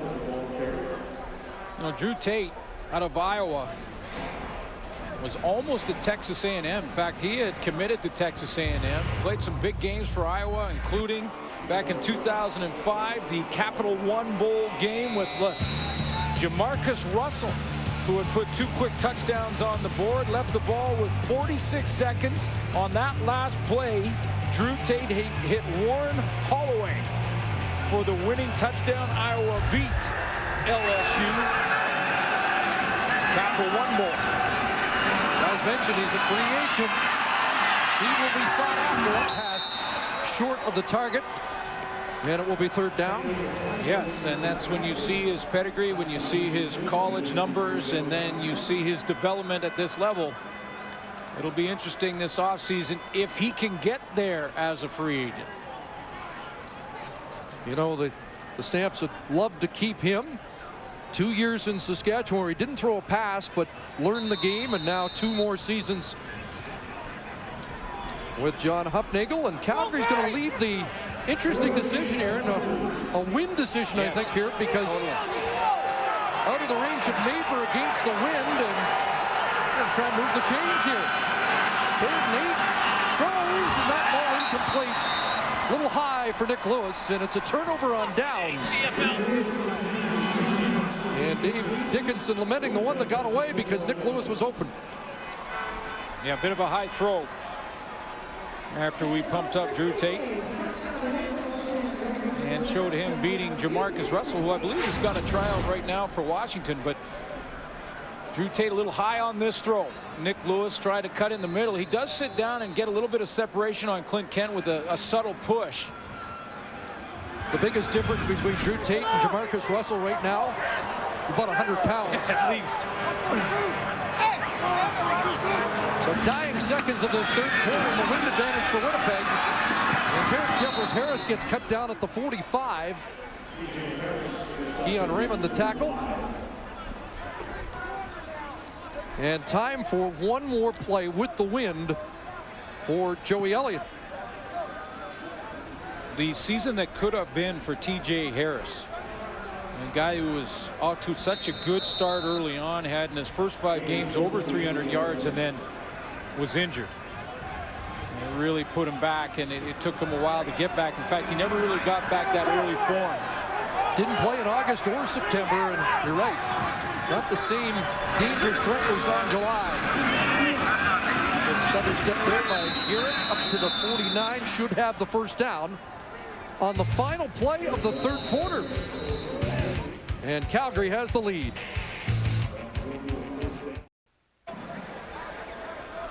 Third quarter stats brought to you by Tim Hortons, proud sponsor of the CFL. You know, the Winnipeg Blue Bombers in that quarter had the wind at their back. They had to settle for a couple of field goals. Their red zone issues rearing their ugly head again. The Calgary Stampeders, time of possession-wise in the third, had it for over 10 minutes, and that really important with that wind picking up. So that's a credit, too, to Drew Tate, who is trying to make an impression here, and against the wind to have that kind of field position. I guess they're running the ball well, but he is operating the offense well, too. Yeah, and this is a good Winnipeg defense. We showed you numbers early in that game in the first half, how this Winnipeg defense has played well all season long and couldn't get stops. And again, red zone efficiency hurting the Bombers in that third quarter when they had to settle for field goals. They are the worst team in the league as far as amount of times in the red zone, only 31 coming into this game. And only 48% of those times did they come away with touchdowns. Sarah Lesky reporting that the wind has picked up down there. They toss it to Terrence Jeffers-Harris, and he's driven out again by Keon Raymond just beyond the midfield stripe.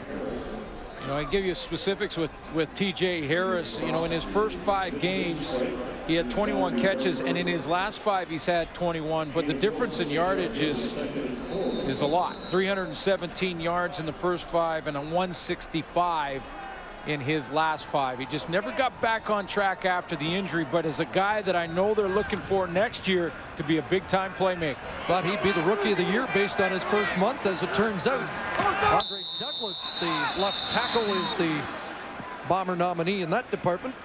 You know, you look at this Bomber team, they really have pieces to the puzzle across the board. Procedure. Winnipeg number 61. That's a 5-yard penalty and remains second down. Left guard Luke Fritz getting the start at that position for the injured Brendan Labatt. And they look pretty good in the O-line. Their rookie nominee is Andre Douglas, the left tackle.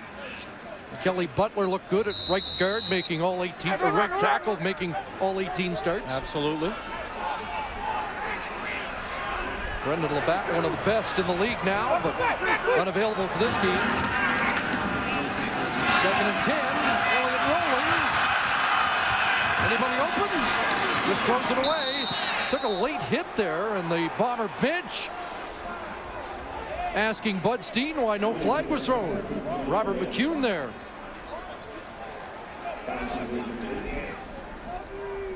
And so the punt team on. 3rd down upcoming.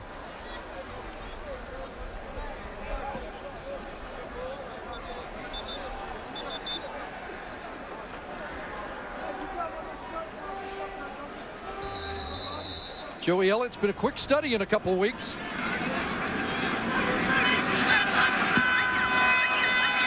has tossed his first 2 interceptions of the season in this game.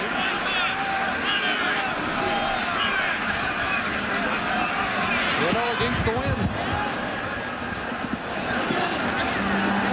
Landon Talley picks it up and is bumped out just beyond the 35.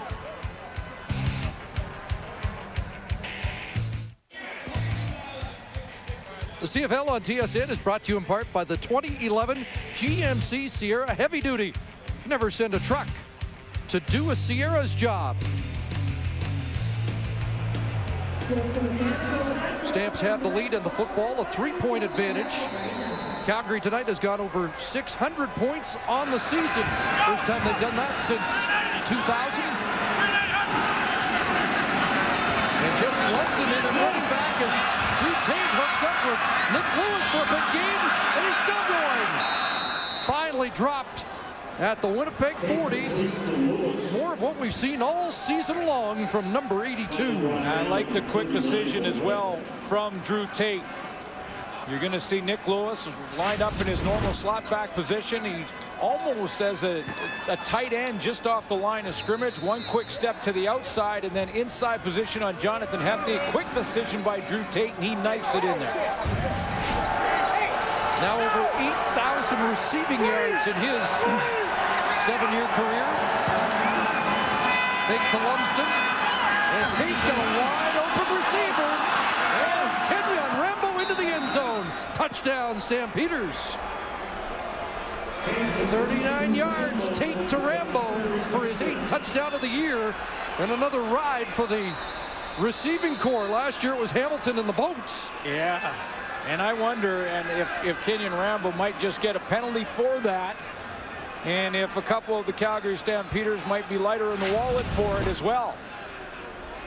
Kenyon Rambo, the middle receiver to the wide side of the field, that's called a wheel route, just out to the sideline and then wheel it down the rail, and Alex Suber's got to take him if he goes deep. Objectionable conduct. Calgary, number 85. The 10-yard penalty will be applied on the kickoff.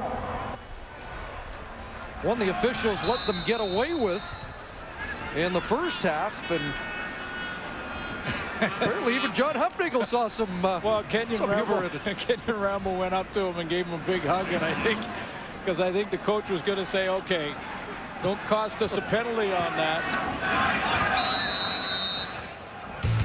Extra point is through as Calgary increases their lead to 10. Wendy's CFL on TSN. Friday Night Football brought to you in part by Wendy's Baconator, the official hamburger of the CFL. And by Rona, proud sponsor of the Canadian Football League. Rona, doing it right. Hey, they got mad. Well, Rami scored the first time. There was no problems. We score again. I guess we're getting a little bit too fancy for him. This is the CFL, right? Okay. See, it was the snowmobile. Yeah. You're okay. You could jump in those four-wheel all-terrain vehicles, but not a snowmobile. There's Beasley. And Dion Beasley finished off by Eric Fraser up at the 35. We won't go back. That's my fault, my bad. Right, we're just having fun out here. Look at the touchdown. Yeah, it's a pretty good play by Drew Tate. A little play action to Jesse Lumsden. Watch his eyes now. His eyes go to Nick Lewis first. That's his first read. And then he spots a wide open Kenyon Rambo who ran that wheel route. Now Rambo gets called here. Second time, Robbie Bryant jumped on the all-terrain vehicle a little bit to the left, and there's Kenyon. I think they're saying, look, if you ride that thing, you're saying bring on the snow. Yeah, that's a flag. Yeah, that's a flag.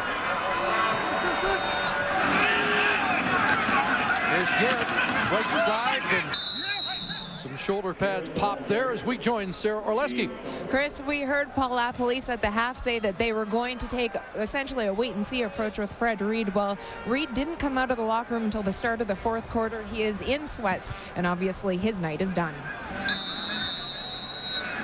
So Fred Reed has the rushing lead. We'll wait and find out if it holds up. 3 carries today, 48 yards for number 32. Will it be enough for his first rushing crown? Corey Boyd doesn't play. Second down play, and Garrett over the backfield. Malik Jackson just catches up to bump him out at the Calgary 53. Now Terrence Edwards was also looking at trying to lead the league in receiving. He does have the lead there, but Andy Fantus, I haven't heard anything about Saskatchewan resting Andy Fantus tomorrow. Arlan Bruce likely doesn't play for Hamilton. So it will be, as of right now, a 57-yard lead for Edwards. He still has some time to add to that. Been a long time since a Canadian led the CFL in receiving yardage. Another carry for Chris Garrett. To the 50, 3 more. Well, Andy Fantus got back on track with a 100-yard game last week, too. He had a couple in a row that he just wasn't getting the production, but he's back on track there. So it's interesting to see if Terrence Edwards' lead holds up. More importantly, how about those 2 games tomorrow? Oh, yeah. BC, Hamilton, Edmonton, Saskatchewan, down to the wire for the final playoff spot in the West.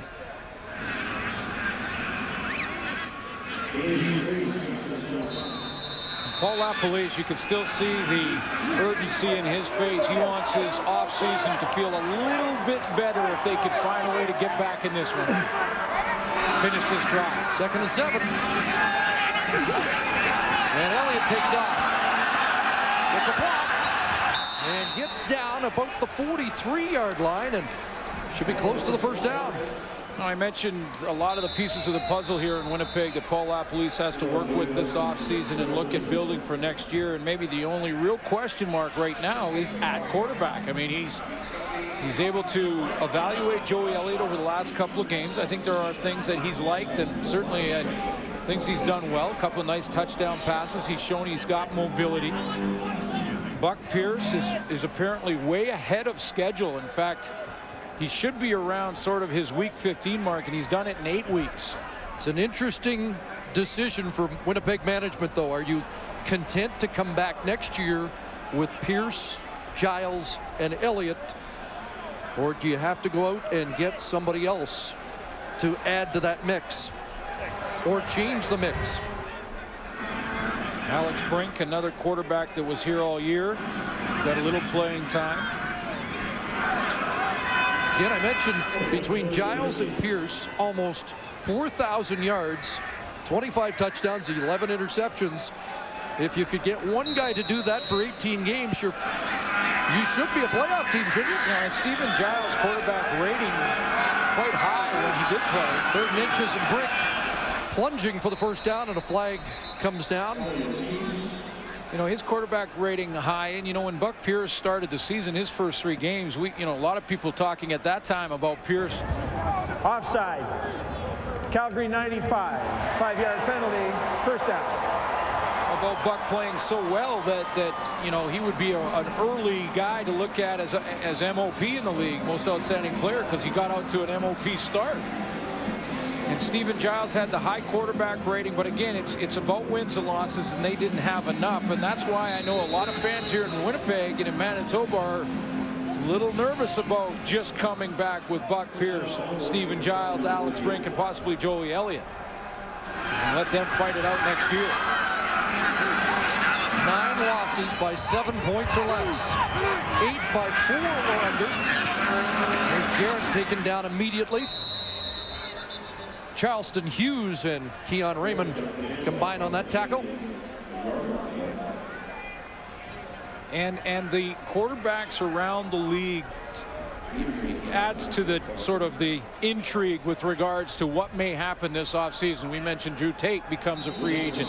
What happens in Montreal with their backup and Adrian McPherson? I believe he may have one more year, an option year on his contract. But what happens in Edmonton? Ricky Ray and Jared Zabransky and that dynamic. There's a lot of interesting issues at the quarterback position this offseason. Could come up. 2nd and long. That pass is complete. Terrence Edwards, another catch to add to his league lead. Forward progress about the 28-yard line. That should be enough for first down. Let's take a look at the leading receiver in the CFL. Run a little route on Dwight Anderson here. See that little burst at the top of the route? That's what gets him open. He comes off in about a 3/4 mode and then bursts at Anderson, forces him to back up a couple of steps and then curls in front of him. League leader in catches over 30 yards on the season. And a guy who's done it with all these quarterback changes and injuries, which is a credit to him. Garrett and Raymond again. Keon Raymond off the edge in a hurry. Really, it really is, because, you know, he's having his best year when it comes to average per catch. Over 17 yards. There's his numbers and how far he is ahead of Andy Fantuz. So Fantuz has a chance tomorrow, depending on what Terrence Edwards ends with. And again, it sounds like Arlan Bruce does not play. Joey Elliott putting together a good drive against the wind. This is the 9th play of the drive. And it is 2nd and 10. Caught by Tim Shepard's Harris. Raymond missed the tackle. Harris has the touchdown.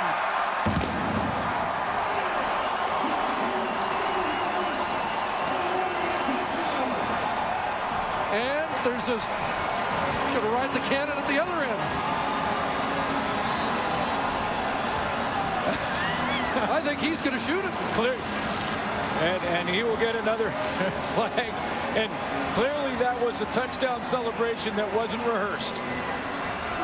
And that might be a costly flag kicking off against the wind. Absolutely. Objectionable conduct. Winnipeg, number 14. The 10-yard penalty will be applied on the kickoff. And Paul Lapalisse is not happy about it. 4th touchdown of the year. But this is going to cost them some serious field position. Yeah, different when you're up by 10 and trying to catch up. 3-point game, but not a lot of celebrating right now at that Winnipeg bench.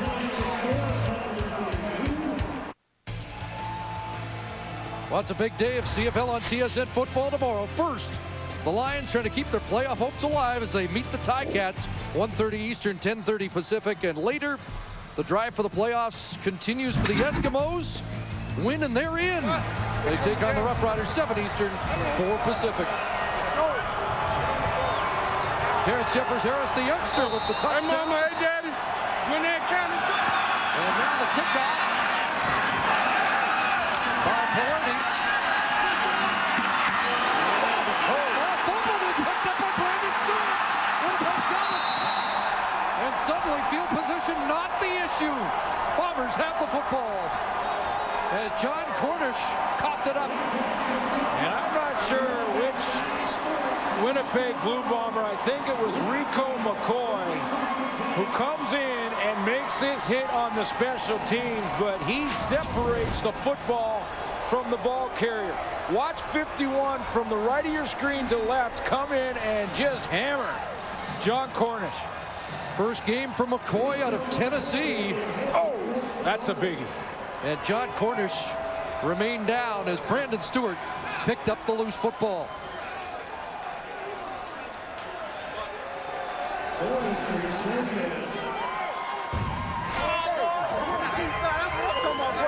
That's getting more of a celebration right now than I think the Jeffers-Harris touchdown. But it just bailed T.J. Harris out big time. And this is what Calgary did not want on this final regular season game, to lose a player to injury. And Cornish getting attention and help to the sidelines after that enormous hit. Well, let's go back to the touchdown. T.J. Harris, pretty simple out. He's the inside receiver, 3-receiver side.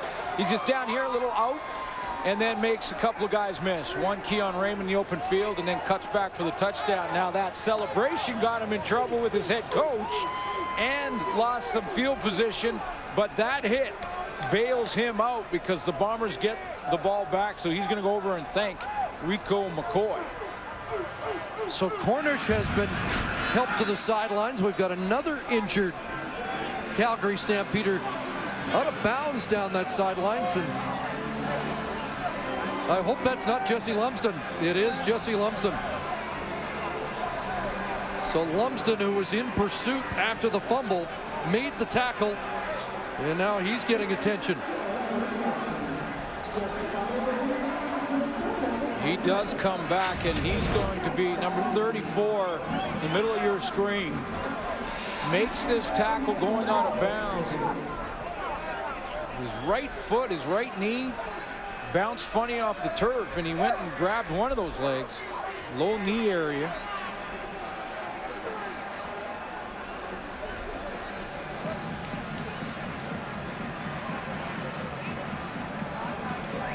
He grabbed the left knee right away.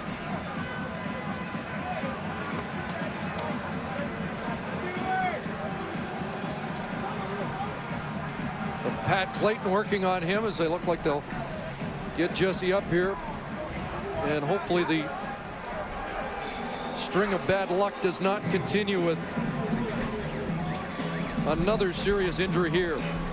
Hope to see him in the 4th quarter and running the football. Doesn't look like that's going to happen tonight, but he is getting some weight on that leg. And I think if I could read lips, I think I just heard him say, "I'm okay, I'm okay." So we're midway through the 4th quarter. It's a 3-point Calgary lead, but the Bombers have the football right back. And the handoff to Garrett. Turns it upfield. First down run. And it looks like they've got a backup for Fred Reed next year too, don't they? Yeah, and that's the opportunity that Chris Garrett has had in this game, a chance to get on tape, a chance for the coach to be able to evaluate him. He's played sparingly throughout the year, had just 6 carries coming in, but he's shown a nice burst. And as Matt Dunnigan mentioned at halftime, he's got those fresh legs because he hasn't played a lot in this long 18-game season. doubled his carries in one game. First down, the fake to Garrett. And that catch is made by Terrence Edwards. Short gain to the 25, maybe a couple.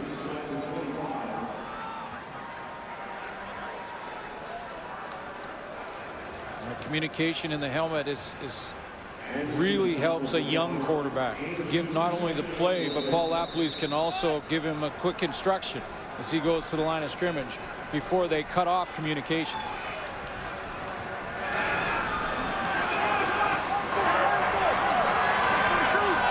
Second and 8. Here comes the blitz. They get it away quick. Terrence Jeffers has a first down. Almost broke that one too. This time Keon Raymond hung on. It's good recognition by the young quarterback. Joey Elliott recognizes number 31 to the left of your screen is the safety Wes Lysak up in the line of scrimmage. He knows he's got blitz coming, so he gets rid of it to his hot receiver, TJ Harris. Got to give the kid credit. Been a heavy wind in this game. He's playing against the top-rated defense in the CFL, leading in 13 of 25 categories. Well, he's earned an invite. Yes, he has. I mean, he's earned an invite back to training camp.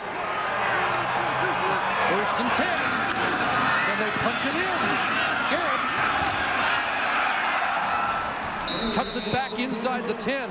Elliott played behind Curtis Painter at Purdue, and then in his senior year had over 3,000 yards passing and was one of the team captains. So he has that leadership ability. You talked last week about his confidence for a young guy. And he carries that on his shoulder, does he? You can just tell he's got some moxie. Drew Tate similar in that regard. But this guy's been here since after training camp, not 4 years. Looks in. That ball incomplete as he wanted Corey Watson looking for his second touchdown catch of the game. And now the field goal team comes on, and see a little frustration from Lapalisse as another one gets away. The middle receiver, number 81, is Corey Watson, runs that slant route, and you see the defensive back for the Cowboys. Was that Brandon Smith who jumped inside on him? So Pilardi, a short field goal attempt, 16 yards out for the tying points.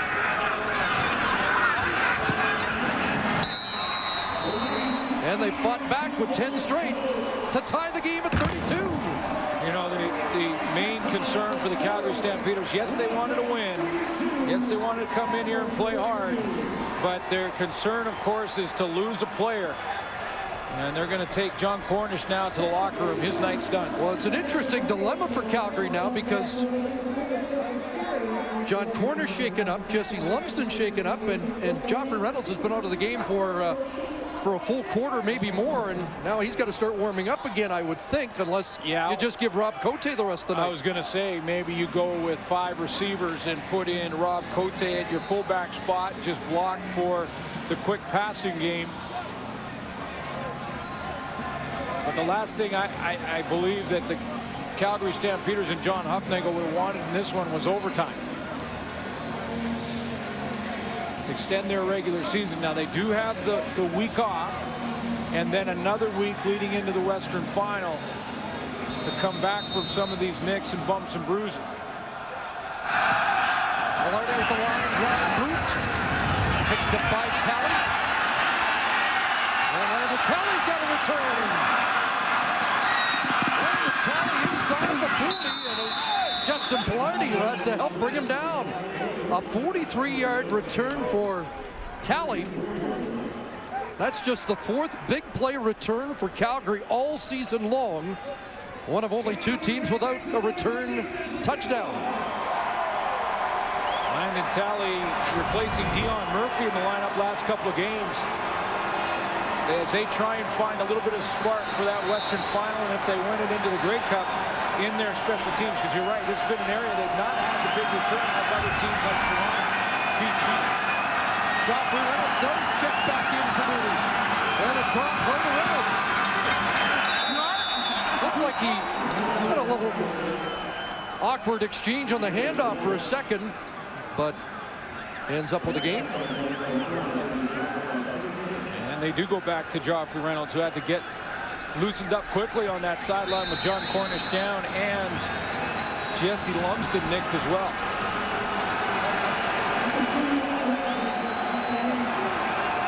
So a couple for Reynolds, 2nd and 8. Williams gets loud. Tate throws and behind Jabari Arthur and almost intercepted. So Rob Maver will come back in to try and regain the lead for Calgary as Tate discusses things with Jabari Arthur. And all Rob Maver really has to do here is just get this kick started in the right direction. The wind should be able to do the rest. A different story for the Bombers, who are going to have to try and get it back in field goal range against this wind. You just have to get it started. Get it up into the wind tunnel.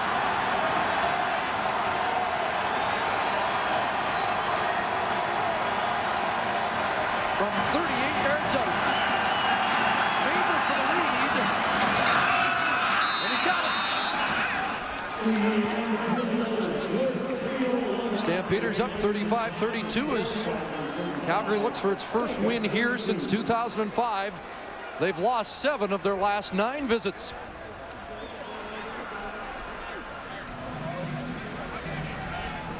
Well, it's Friday night, and every Friday night this year we wanted to salute the men and women of the Canadian Forces. And this Friday, meet Trooper Taylor Lowry, Reconnaissance Squadron, 1st Battalion, Royal Canadian Regiment Battle Group. He's one of roughly 2,800 Canadian Forces personnel who are deployed to Operation Athena, Canada's contribution to the NATO-led security mission in Afghanistan. And with Remembrance Day closing in, make sure you get your poppies and think about the men and women of the forces. There's an end around to Terrence Jeffers-Harris. It didn't fool the Stampeders defense, and it will be a loss of close to 5 on the final plays before the 3-minute warning. Our game story brought to you by Mr. Lube. Fast start for the Calgary Stampeders. Henry Burris in his first drive of the football game found Robbie Bryant, who got his 15th touchdown of the season. That ties the lead with Wes Cates, who plays tomorrow afternoon or evening against Edmonton. Joey Elliott for the Winnipeg Blue Bombers. First 2 touchdown passes. His first one, Corey Watson, in this game tonight. And the Winnipeg Blue Bombers right now, 2 minutes, 37 seconds to make their offseason feel just a little bit better. Joey Elliott had 130 yards passing last week against Edmonton in his first CFL start. 240 yards here tonight so far. Looking at 2nd and 14. Looks like the Bombers were offside, and Devon Claybrooks bats that down anyway. Mr. GQ with another defensive play. Wow, you're going to be smooth when you're older. Offside. Winnipeg number 14. The penalty is declined. 3rd down. Yeah, he said he was the best dressed guy on the team. That's what he told me, Devon Claybrooks. Got his hand on that one, and it's really because of that loss on 1st down forced Paul LaPolice to have to punt this ball away. I mean, 3rd and 14 gamble. He's going to try and see if his defense can get a quick stop and get the ball back.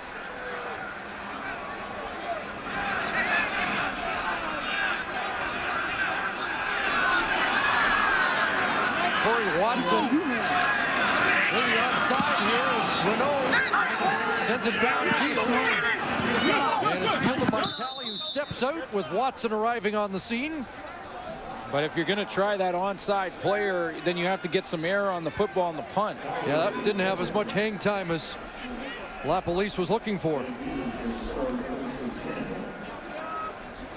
Good night for Drew Tate. You know, he didn't put 300 on the board or anything like that in 3 quarters, but you know, I think about that 6-minute drive when they were going into the wind in the 3rd quarter and keeping the football away from the Bombers, who only had to settle for field goals. That was a big one for Drew Tate.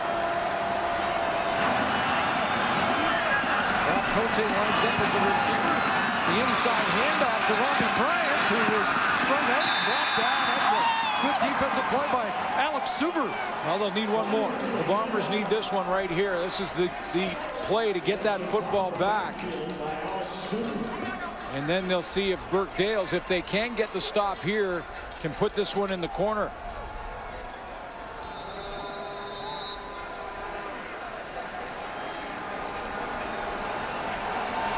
Davis Reed, does he go with blitz? Or does he rush three and drop everyone?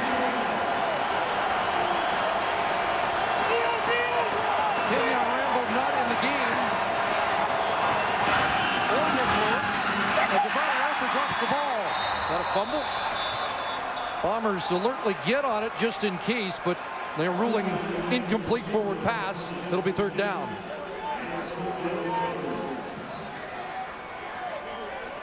The ball is thrown backwards. It's basically a lateral. Dave Dickinson says, well, you can't coach. It's not about the scheme when the guy just flat out drops the ball. Jabari Arthur just took his eyes off. Now 2 yards up from that 40. It's real close. That is close, isn't it? But Burke Dales. It's set to put one in the air. Get a lot of hang time either. And Devon Johnson on the return. And Robert McCune there to bring him down. Joey Elliott's got 92 seconds.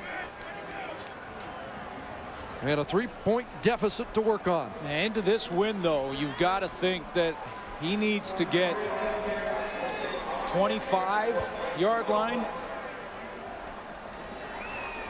for Justin Pilardi. I mean, you're talking maybe 30. That's a 37-yarder. And the wind has picked up in this fourth quarter. So you're saying they've got to move the ball about 45, 50 yards on this drive.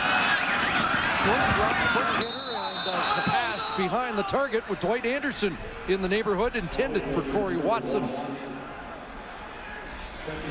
The Calgary Stampeders don't necessarily change their style in situations like this. Defensively, they like to go ahead and do what they do. And Chris Jones will say, oh, now he's saying, okay, back up a little bit. He's telling his secondary, okay, give him a little bit more room. We don't need to get silly and play press coverage in this situation. 2nd and 10. Comes that one in, and it's incomplete. Malik Jackson was there as the pass was intended for Edwards. Now third down. Well, I think now you got to go almost. I know the punt team was halfway out. And now the punt team all the way out, and the fans don't understand this. You know, I'm a little surprised too. I mean, you kick this one away. Now Calgary Stampeders into this wind not only get real good field position, but are really a first down away from ending this game. And with Corey Watson onside here, unless they've got something on to keep the clock moving. High kick. It's a good one, driving Tally back.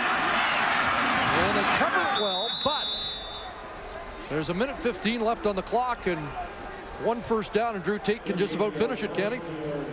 Yes, he can. Each team has its timeout. So Paul LaPolice knew that. He can stop the clock once here.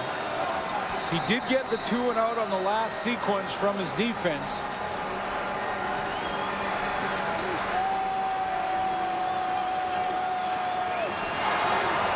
So the Bombers look for another stop, but Drew Tate tries to kneel this one down. And he bootlegs and takes off and slides at midfield, close to a first down. Almost best case scenario if you're not going to go ahead and get another first down. Timeout, Winnipeg. That's LaPolice will use his timeout here. But almost the best case scenario for the Stamps, because you don't quite get the first down here, but you're close enough that you should be able to get on a running play necessary yardage. And the only concern for Winnipeg now is that 1 minute and 10 seconds that you see in the right of your screen. Davis Reed discussing that last play with a young middle linebacker, Merrill Johnson, who hasn't had many reps at that position this year.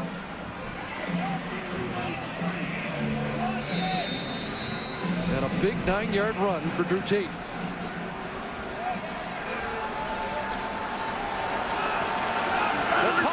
Second and just about a full 2. Arthur in motion. Tate off the right side. And he gets down beyond the first down chain. So he did get it. Paul LaPolice cannot stop it again. He's used his timeout.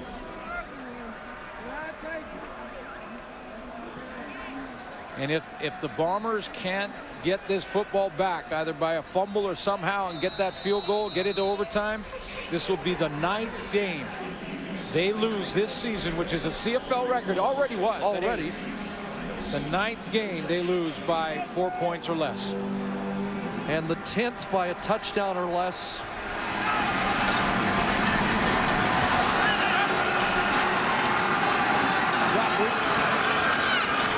To the 50. You know, this season for Winnipeg started with such great promise. I mean, they go into game 1 against a division rival, the Hamilton Tiger Cats, who many thought would be really pushing Montreal out of the gate. Hamilton got off to a slow start. They've come on, but such a promising start for Winnipeg, a 49-29 win. And after that game, Paul LaPolice told his team, you get fined in this practice, or any practice, if you bring up the words Grey Cup at all.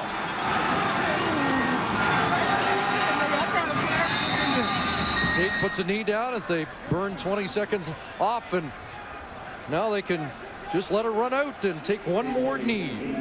And the Bombers lost a couple, Toronto and Hamilton, and then they beat the Edmonton Eskimos again handily. Their wins for Winnipeg, big wins. I mean, by score-wise, and then went on a 5-game losing streak, and that's really where the wheels started to come on. Well, congratulations to the Calgary Stampeders, a 13-win season. The Stamps winning here 35-32. They're 13-5 to win the West in style. And hard to fathom for the Bombers that they lose another by less than 4 points. Time for tonight's TSN Turning Point. Tied at 32. Calgary Stampeders have been looking for a spark in their special teams this year heading into the playoffs in that West final, and the tally gave it to them in this 4th quarter with a nice return with the game tied to set up the game-winning field goal for the Stamps. TSN Turning Point brought to you by Wendy's Baconator, the official hamburger of the CFL.